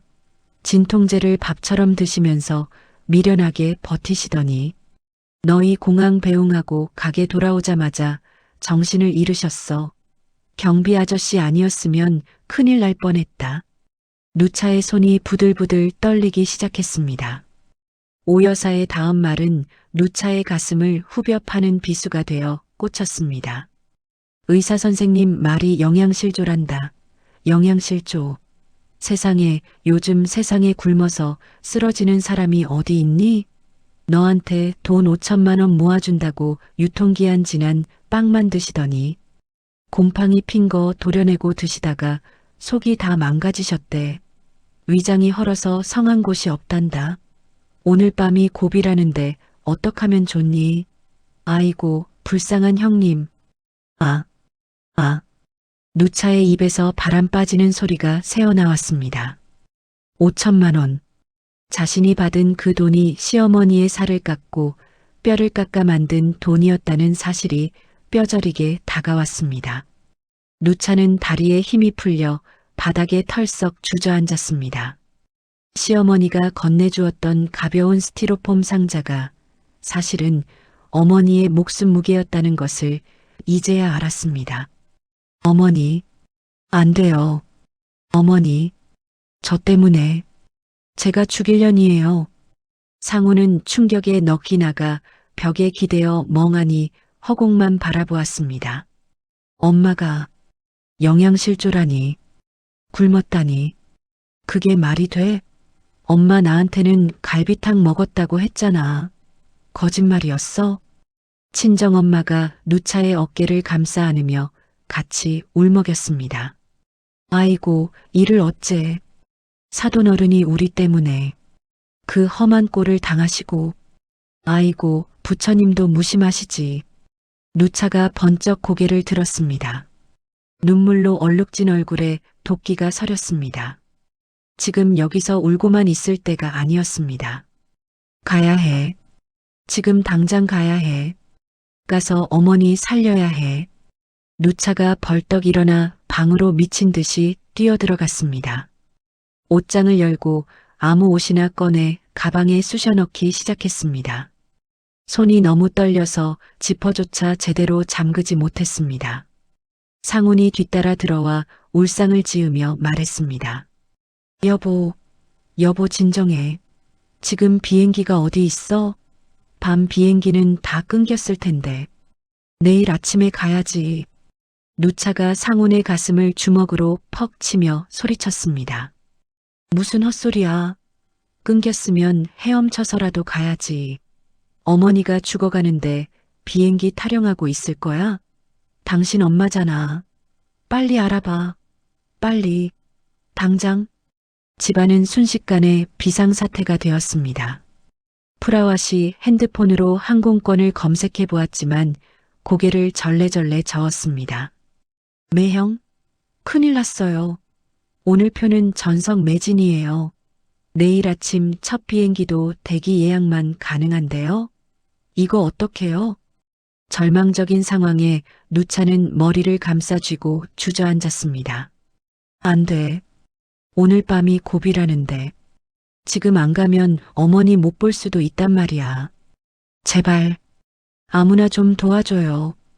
그때 대문 밖에서 끼익 하고 급정거하는 소리가 들리더니 타이거 킴이 들이닥쳤습니다.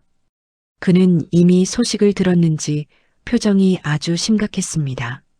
넥타이는 풀어 헤쳐져 있었고 땀이 송골송골 맺혀 있었습니다. 누차 대표님, 소식 들었습니다. 오 여사님이 저한테도 연락하셨더군요. 얼마나 놀라셨습니까? 타이거 킴이 바닥에 주저앉은 누차를 번쩍 일으켜 세우며 단호하게 말했습니다. 걱정 마십시오. 제가 해결하겠습니다. 제 거래처 중에 항공사 임원이 있습니다. 방금 멱살 잡고 협박해서 비즈니스석 2자리 빼놨습니다.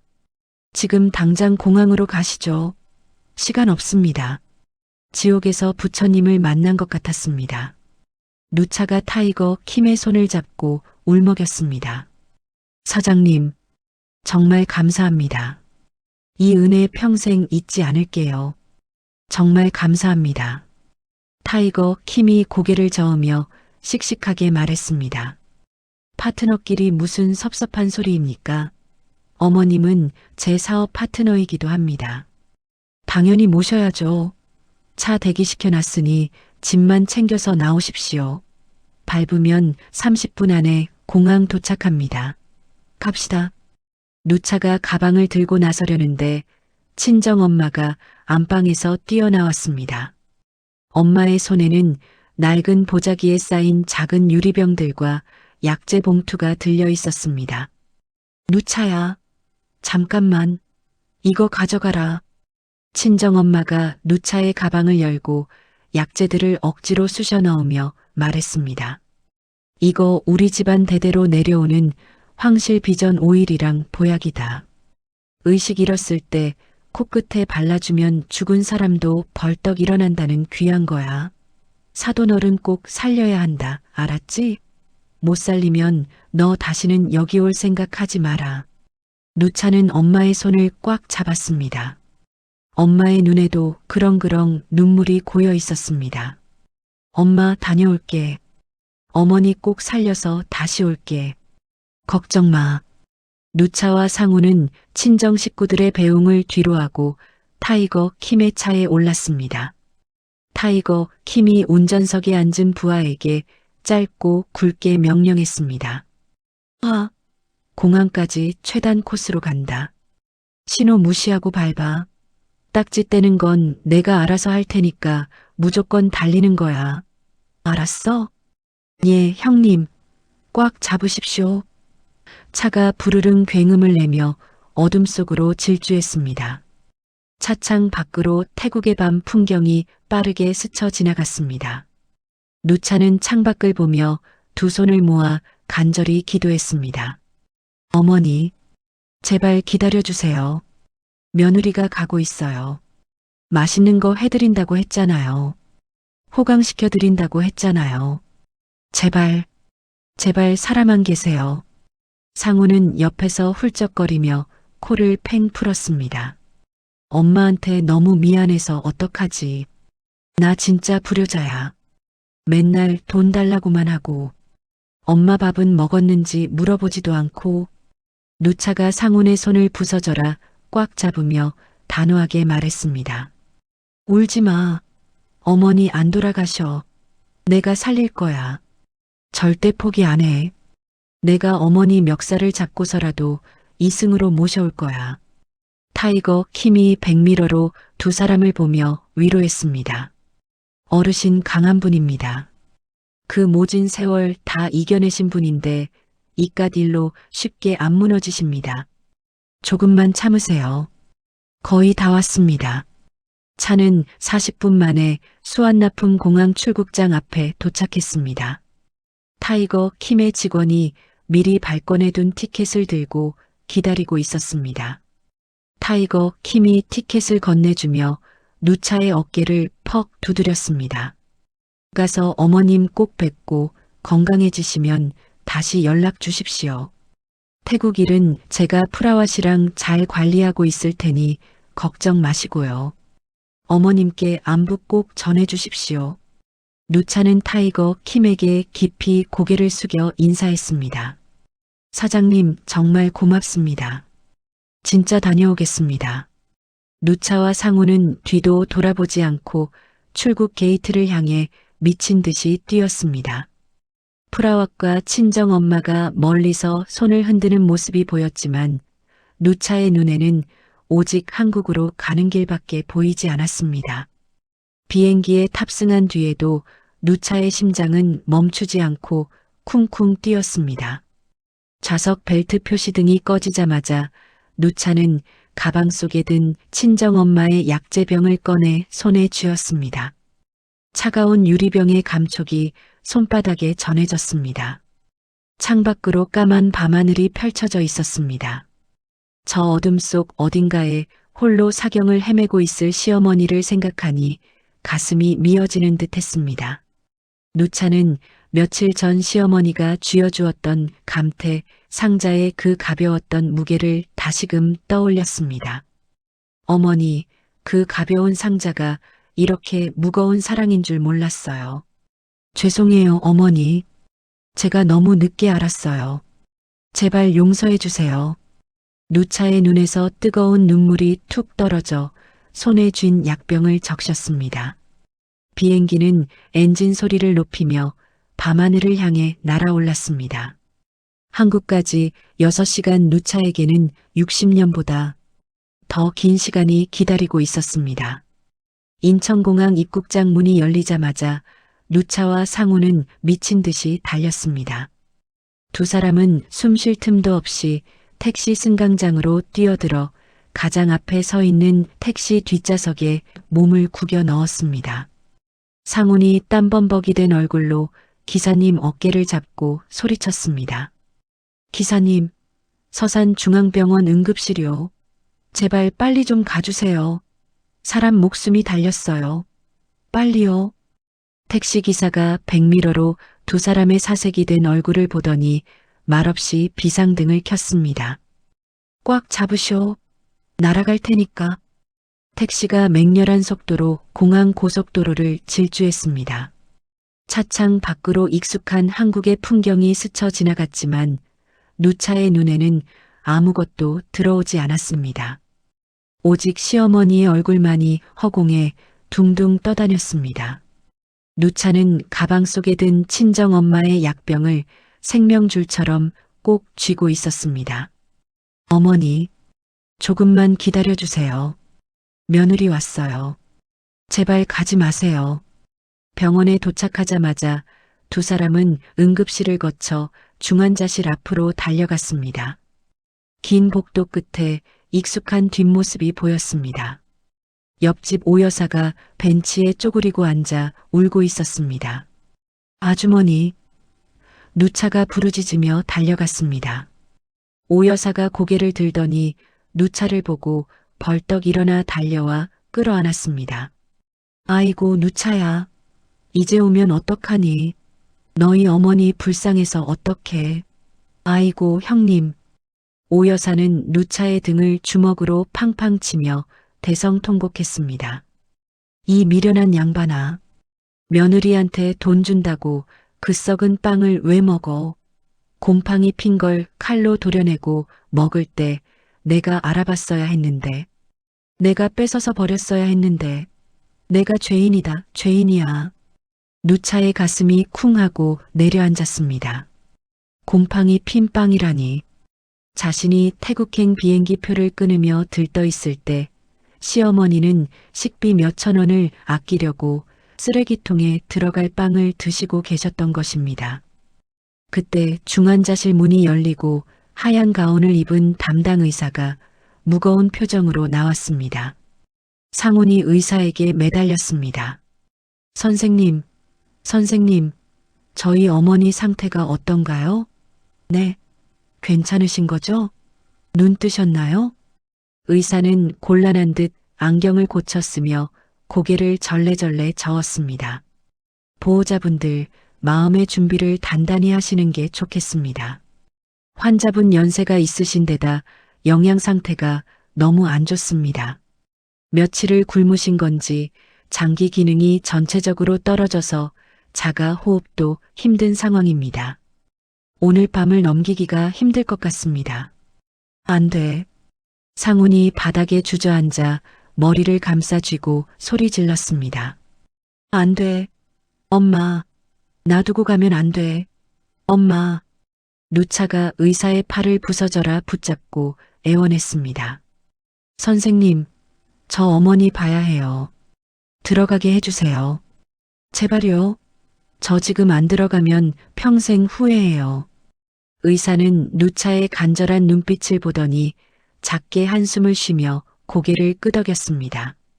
면회 시간은 지났지만 상황이 상황이니만큼 짧게만 허용하겠습니다. 준비하시죠. 누차는 떨리는 손으로 소독제를 바르고 멸균 가운을 입었습니다. 마스크를 쓰고 중환자실의 무거운 문을 밀고 들어갔습니다. 삐삐삐 규칙적인 기계음 소리만이 적막한 공간을 채우고 있었습니다. 누차는 침대 가까이 다가갔습니다. 하얀 시트 위에 누워있는 영수는 너무나 작고 초라해 보였습니다.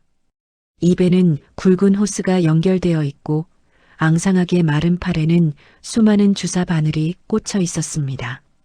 누차는 영순의 손을 잡았습니다.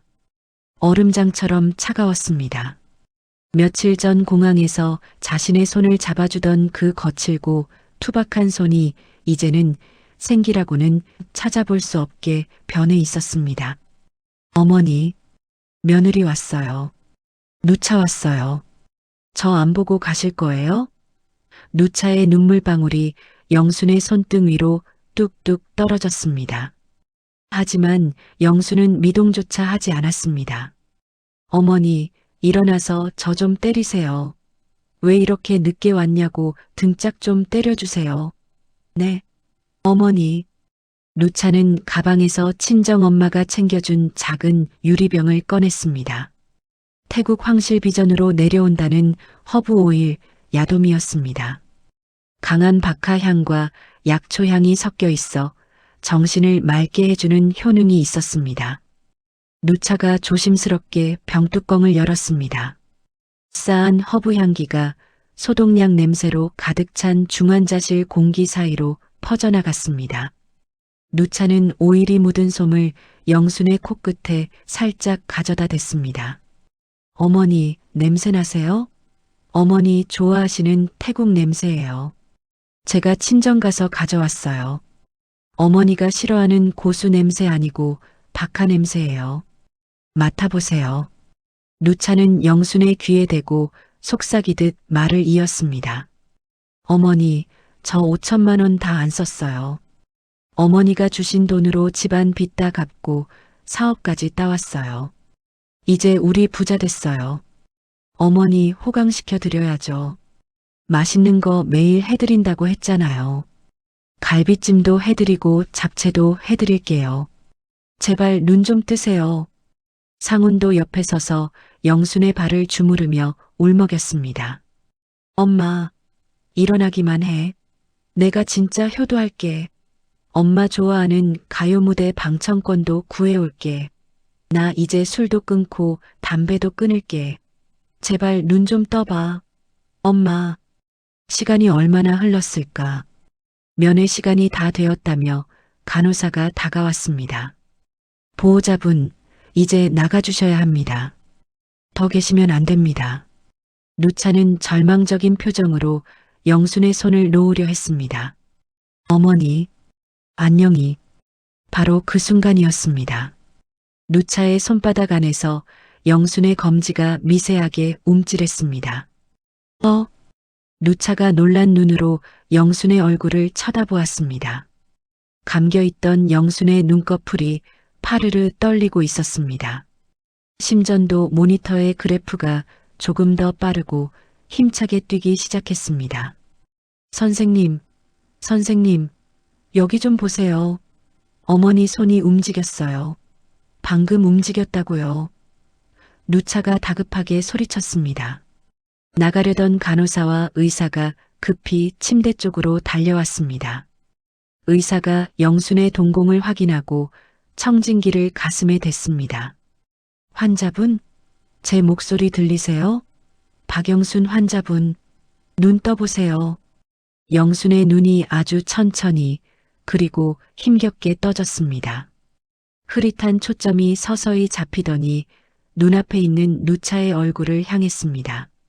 산소호흡기 안쪽에서 입술이 달싹거렸습니다. 누차가 귀를 가까이 댔습니다. 영순의 목소리는 갈라지고 쉬어 있었지만 분명한 한국말이었습니다. 내 돈, 잘 썼냐? 그 말을 듣는 순간 누차는 참았던 울음을 터뜨렸습니다. 죽음의 문턱에서 돌아와서 하는 첫마디가 자신의 아니가 아니라 며느리에게 준 돈 걱정이라니. 이 지독한 내리사랑에 가슴이 터질 것 같았습니다. 누차가 고개를 미친 듯이 끄덕이며 대답했습니다. 네, 어머니. 아주 잘 썼어요. 어머니 덕분에 다 해결됐어요. 흑흑. 어머니 최고예요. 영순이 이번에는 상훈을 바라보며 힘겹게 물었습니다. 너희들 밥은 챙겨 먹고 다니냐? 상훈이 펑펑 울며 영순의 뺨에 자신의 얼굴을 비볐습니다. 엄마, 지금 밥이 문제야? 엄마가 죽다 살았는데. 아이고, 우리 불쌍한 엄마. 내가 잘못했어. 지켜보던 의사가 믿기지 않는다는 표정으로 고개를 절레절레 저으며 말했습니다. 참, 기적입니다. 이건 의학적으로 설명이 안 돼요. 며느님 목소리 듣고 오셨나 봅니다. 환자분의 삶에 대한 의지가 정말 대단하시네요. 사흘 뒤 영수는 기적적으로 상태가 호전되어 일반 병실로 옮겨졌습니다. 영순의 병실은 6인실이었지만 마치 1인실처럼 북적거렸습니다. 창가 쪽 영순의 침대 주위에는 꽃바구니와 음료수 박스가 산더미처럼 쌓여 있었습니다. 누차는 침대 옆 간이의자에 앉아 정성스럽게 달인 태국 보약을 숟가락으로 떠서 영순에게 먹여주고 있었습니다. 이제는 의사의 허락하에 친정에서 가져온 보약을 마음껏 드시게 할 수 있었습니다. 어머니, 아세요? 이거 친정엄마가 어머니 드리라고 특별히 챙겨주신 거예요. 태국 왕실 사람들도 먹는 귀한 거래요. 한 방울도 남기지 마세요. 영순이 입을 벌려 넙죽 받아 먹으며 맛을 음미했습니다. 쓰다 써. 무슨 독약이냐? 근데 몸에 열이 확 도는 게 힘이 나는 것 같다. 사돈이 참 용한 걸 보냈네. 더 없냐? 영순의 얼굴에는 어느새 혈색이 돌아와 있었습니다. 비록 아직 말랐지만 눈빛만은 예전처럼 형형하게 살아 있었습니다. 누차는 핸드폰을 꺼내 상훈이 태국에서 찍어온 동영상을 틀어주었습니다. 화면 속에서 타이거 킴이 감태 요리를 먹고 엄지를 치켜 세우는 장면, 마을 사람들이 환호하는 장면, 그리고 박영순 감태라는 계약서의 서명란이 차례로 지나갔습니다. 영순이 안경을 고쳐 쓰고 화면을 뚫어져라 쳐다보았습니다. 아니, 저 험악하게 생긴 놈은 누구냐? 깡패 아니냐? 인상이 아주 더러운 게 딱 내 스타일이다. 누차가 웃으며 설명했습니다. 네, 처음엔 무서운 분인 줄 알았는데 알고 보니 사업가시더라고요. 어머니 감태 맛보고 완전히 반해서 우리랑 동업하기로 했어요. 이제 어머니 이름 걸고 태국에 감태 수출하는 거예요. 어머니가 회장님이에요. 영순의 입이 귀에 걸렸습니다. 내 이름으로? 박영순 감태? 허이고, 내가 살다 별일이 다 있다. 내가 사장님 소리를 다 듣게 생겼네. 상훈아, 나 이제 박 회장이라고 불러라. 그때 병실 문이 드르륵 열리며 오 여사와 시장 상인들이 우르르 몰려들어왔습니다. 양손 가득 과일 바구니와 떡을 든 그들의 표정은 밝았습니다. 오 여사가 호들갑을 떨며 들어왔습니다. 형님, 박 여사님, 얼굴 좋아지셨네.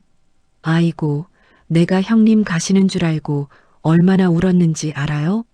내가 3년치 눈물을 다 흘렸네. 영순이 콧방귀를 뀌며 대꾸했습니다. 가긴 어딜까. 내가 우리 며느리 성공하는 거 보기 전엔 저승사자 멱살을 잡고라도 안 간다. 내가 그렇게 쉽게 갈 줄 알았냐? 시장 떡집 아주머니가 누차의 손을 잡고 칭찬을 늘어놓았습니다. 세상에 누차대기 시어머니 살린 거라며? 지극정성이 하늘에 닿았다니까. 요즘 세상에 이런 며느리가 어디 있어. 친딸보다 낫네, 나. 효부 났어, 효부.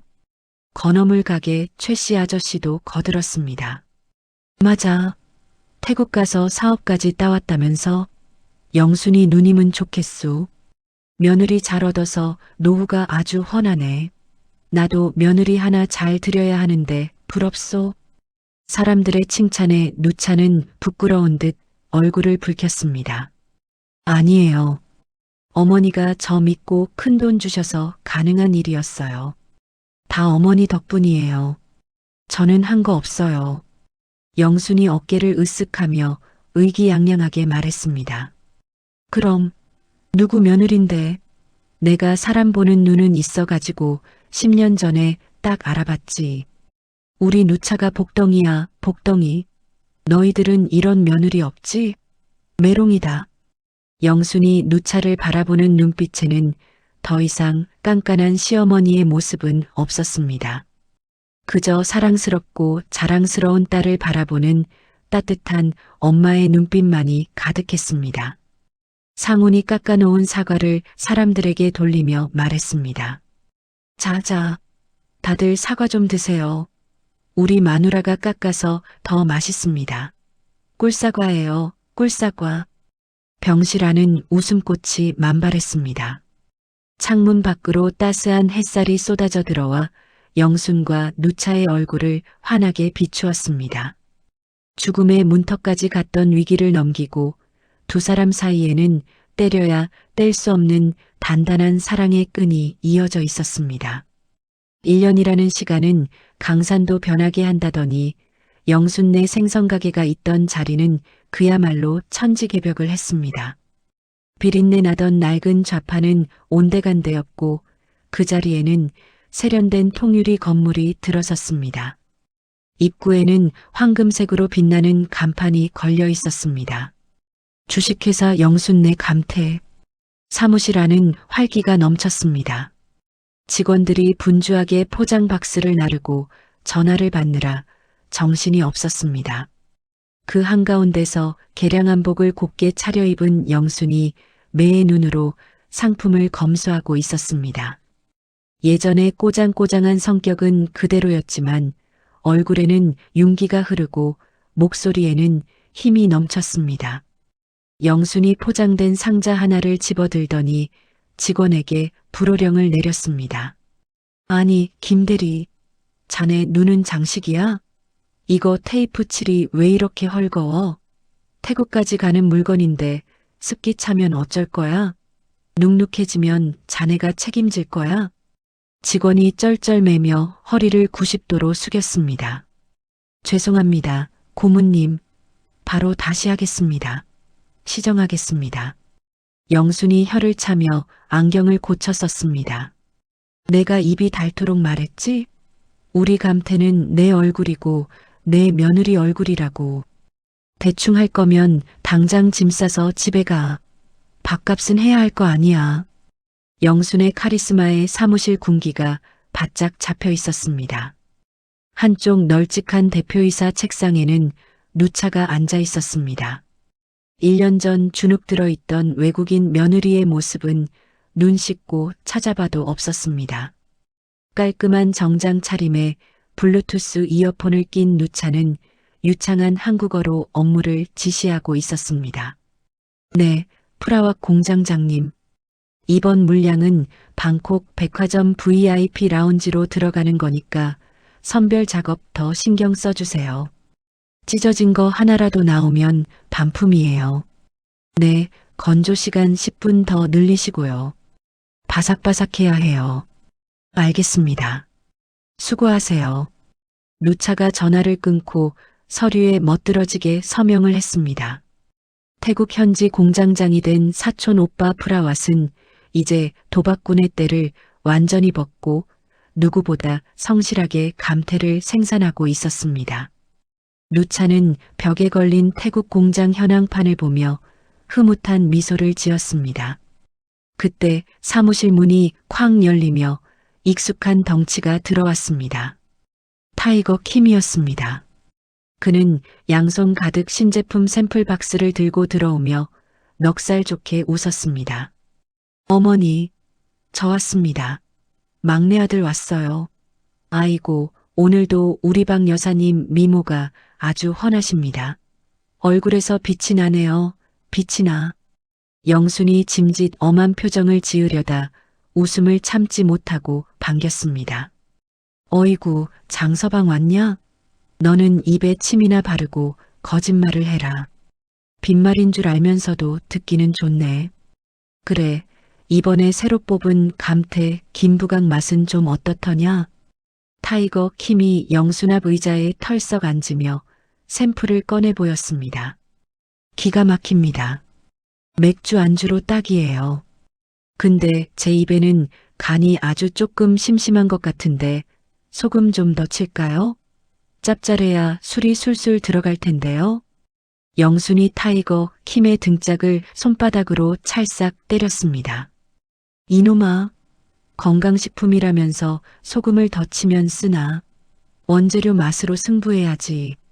너는 혀가 문제야, 혀가. 그놈의 조미료 입맛 좀 버려라. 타이거 킴이 엄살을 피우며 등을 문질렀습니다.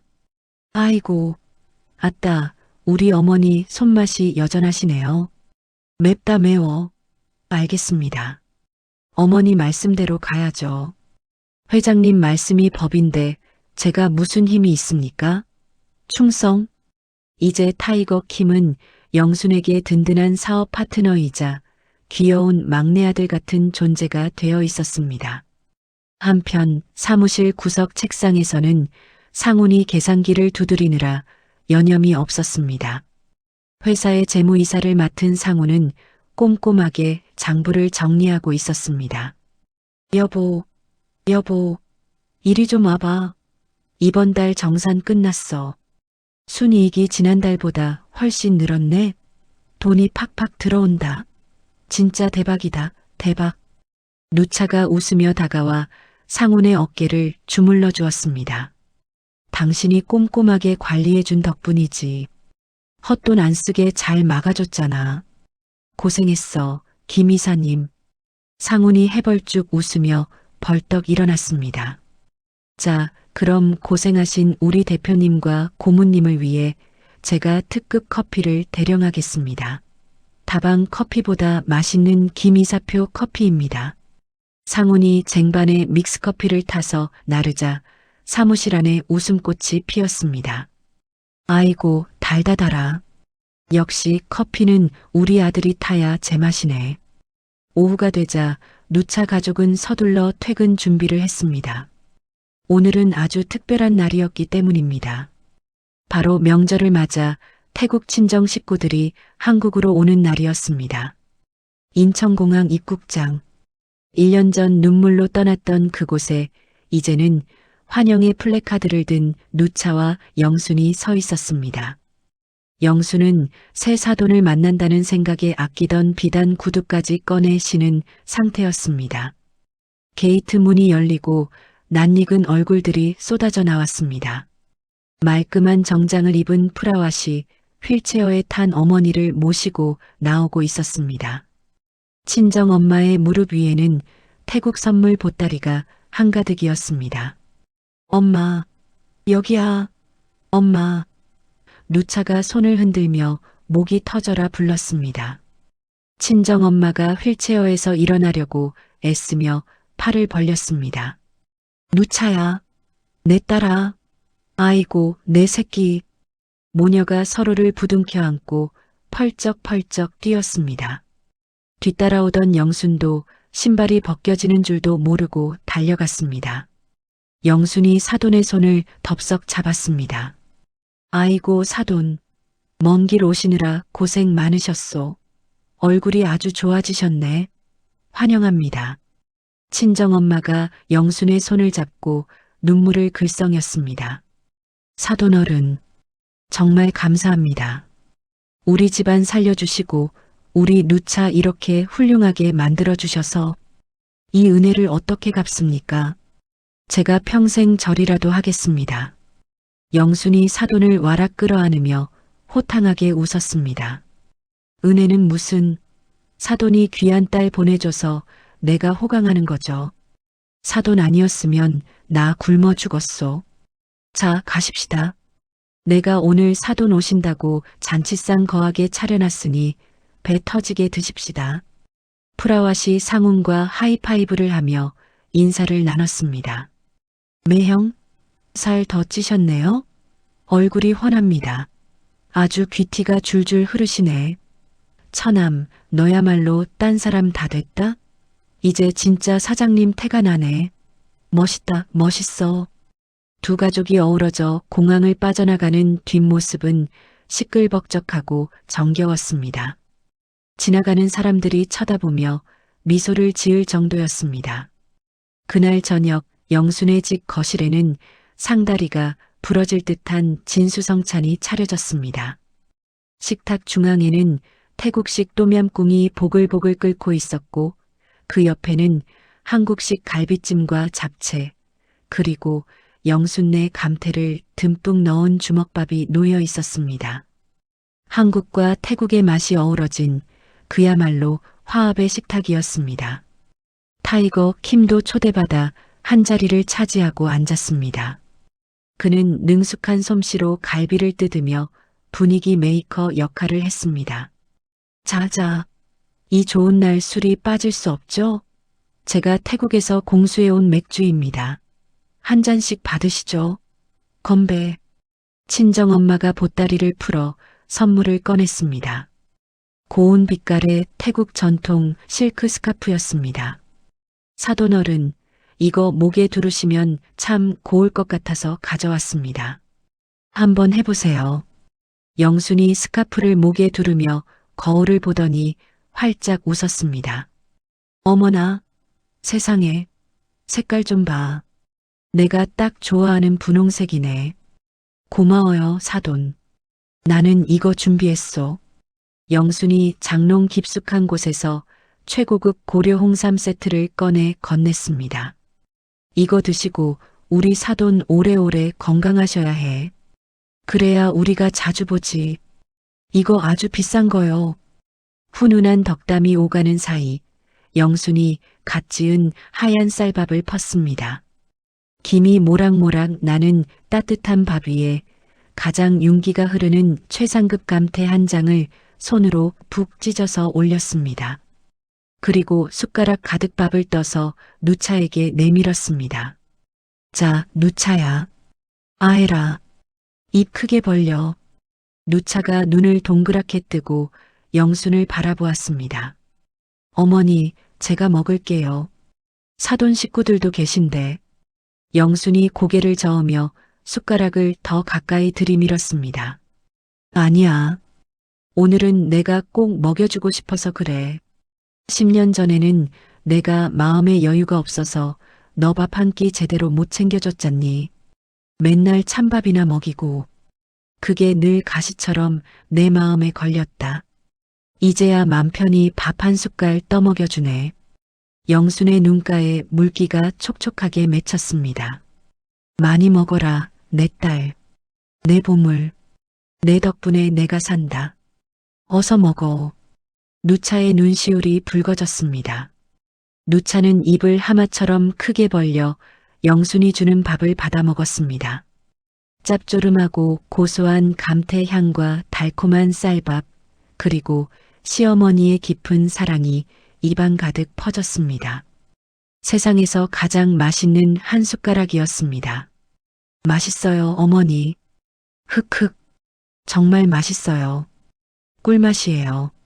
누차가 오물오물 씹으며 울먹이자 상훈이 휴지를 뽑아주며 코를 훌쩍였습니다.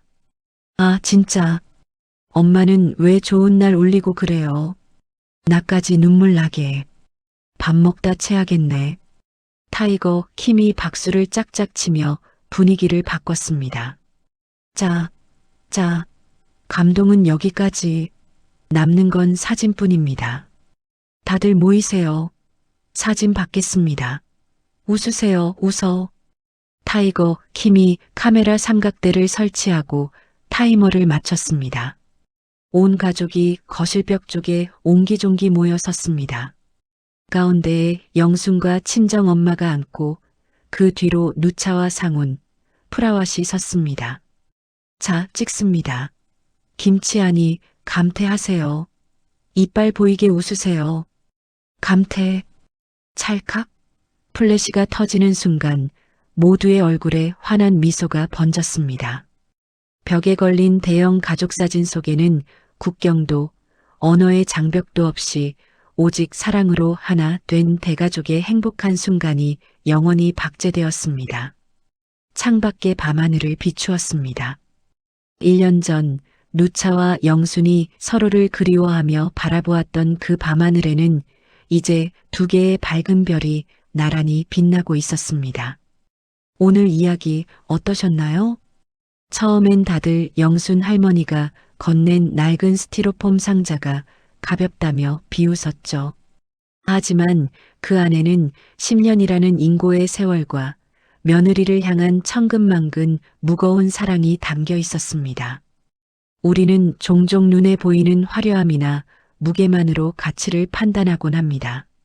하지만 진짜 소중한 보물은 때로는 투박하고 겉보기에 초라한 모습 속에 숨겨져 있을지도 모릅니다. 영순 할머니의 곰팡이 핀 빵과 누차의 눈물이 만들어낸 기적처럼 말이죠. 가족이라는 이름으로 묶여 있어도 서로의 마음을 온전히 알기는 쉽지 않습니다. 하지만 진심은 언젠가 반드시 통한다는 것을, 그리고 그 사랑이 위기의 순간 우리를 구원한다는 것을 이 두 사람이 보여주었습니다. 오늘 밤 쑥스러워서 전하지 못했던 진심이 있다면 가족에게 따뜻한 말 한마디 건네보는 건 어떨까요? 여러분의 가정에도 누찬의 가족처럼 웃음과 행복이 가득하기를 바랍니다. 이야기를 끝까지 들어주신 분이 계시다면 잘 들었다고 댓글 하나만 남겨주세요. 감사합니다.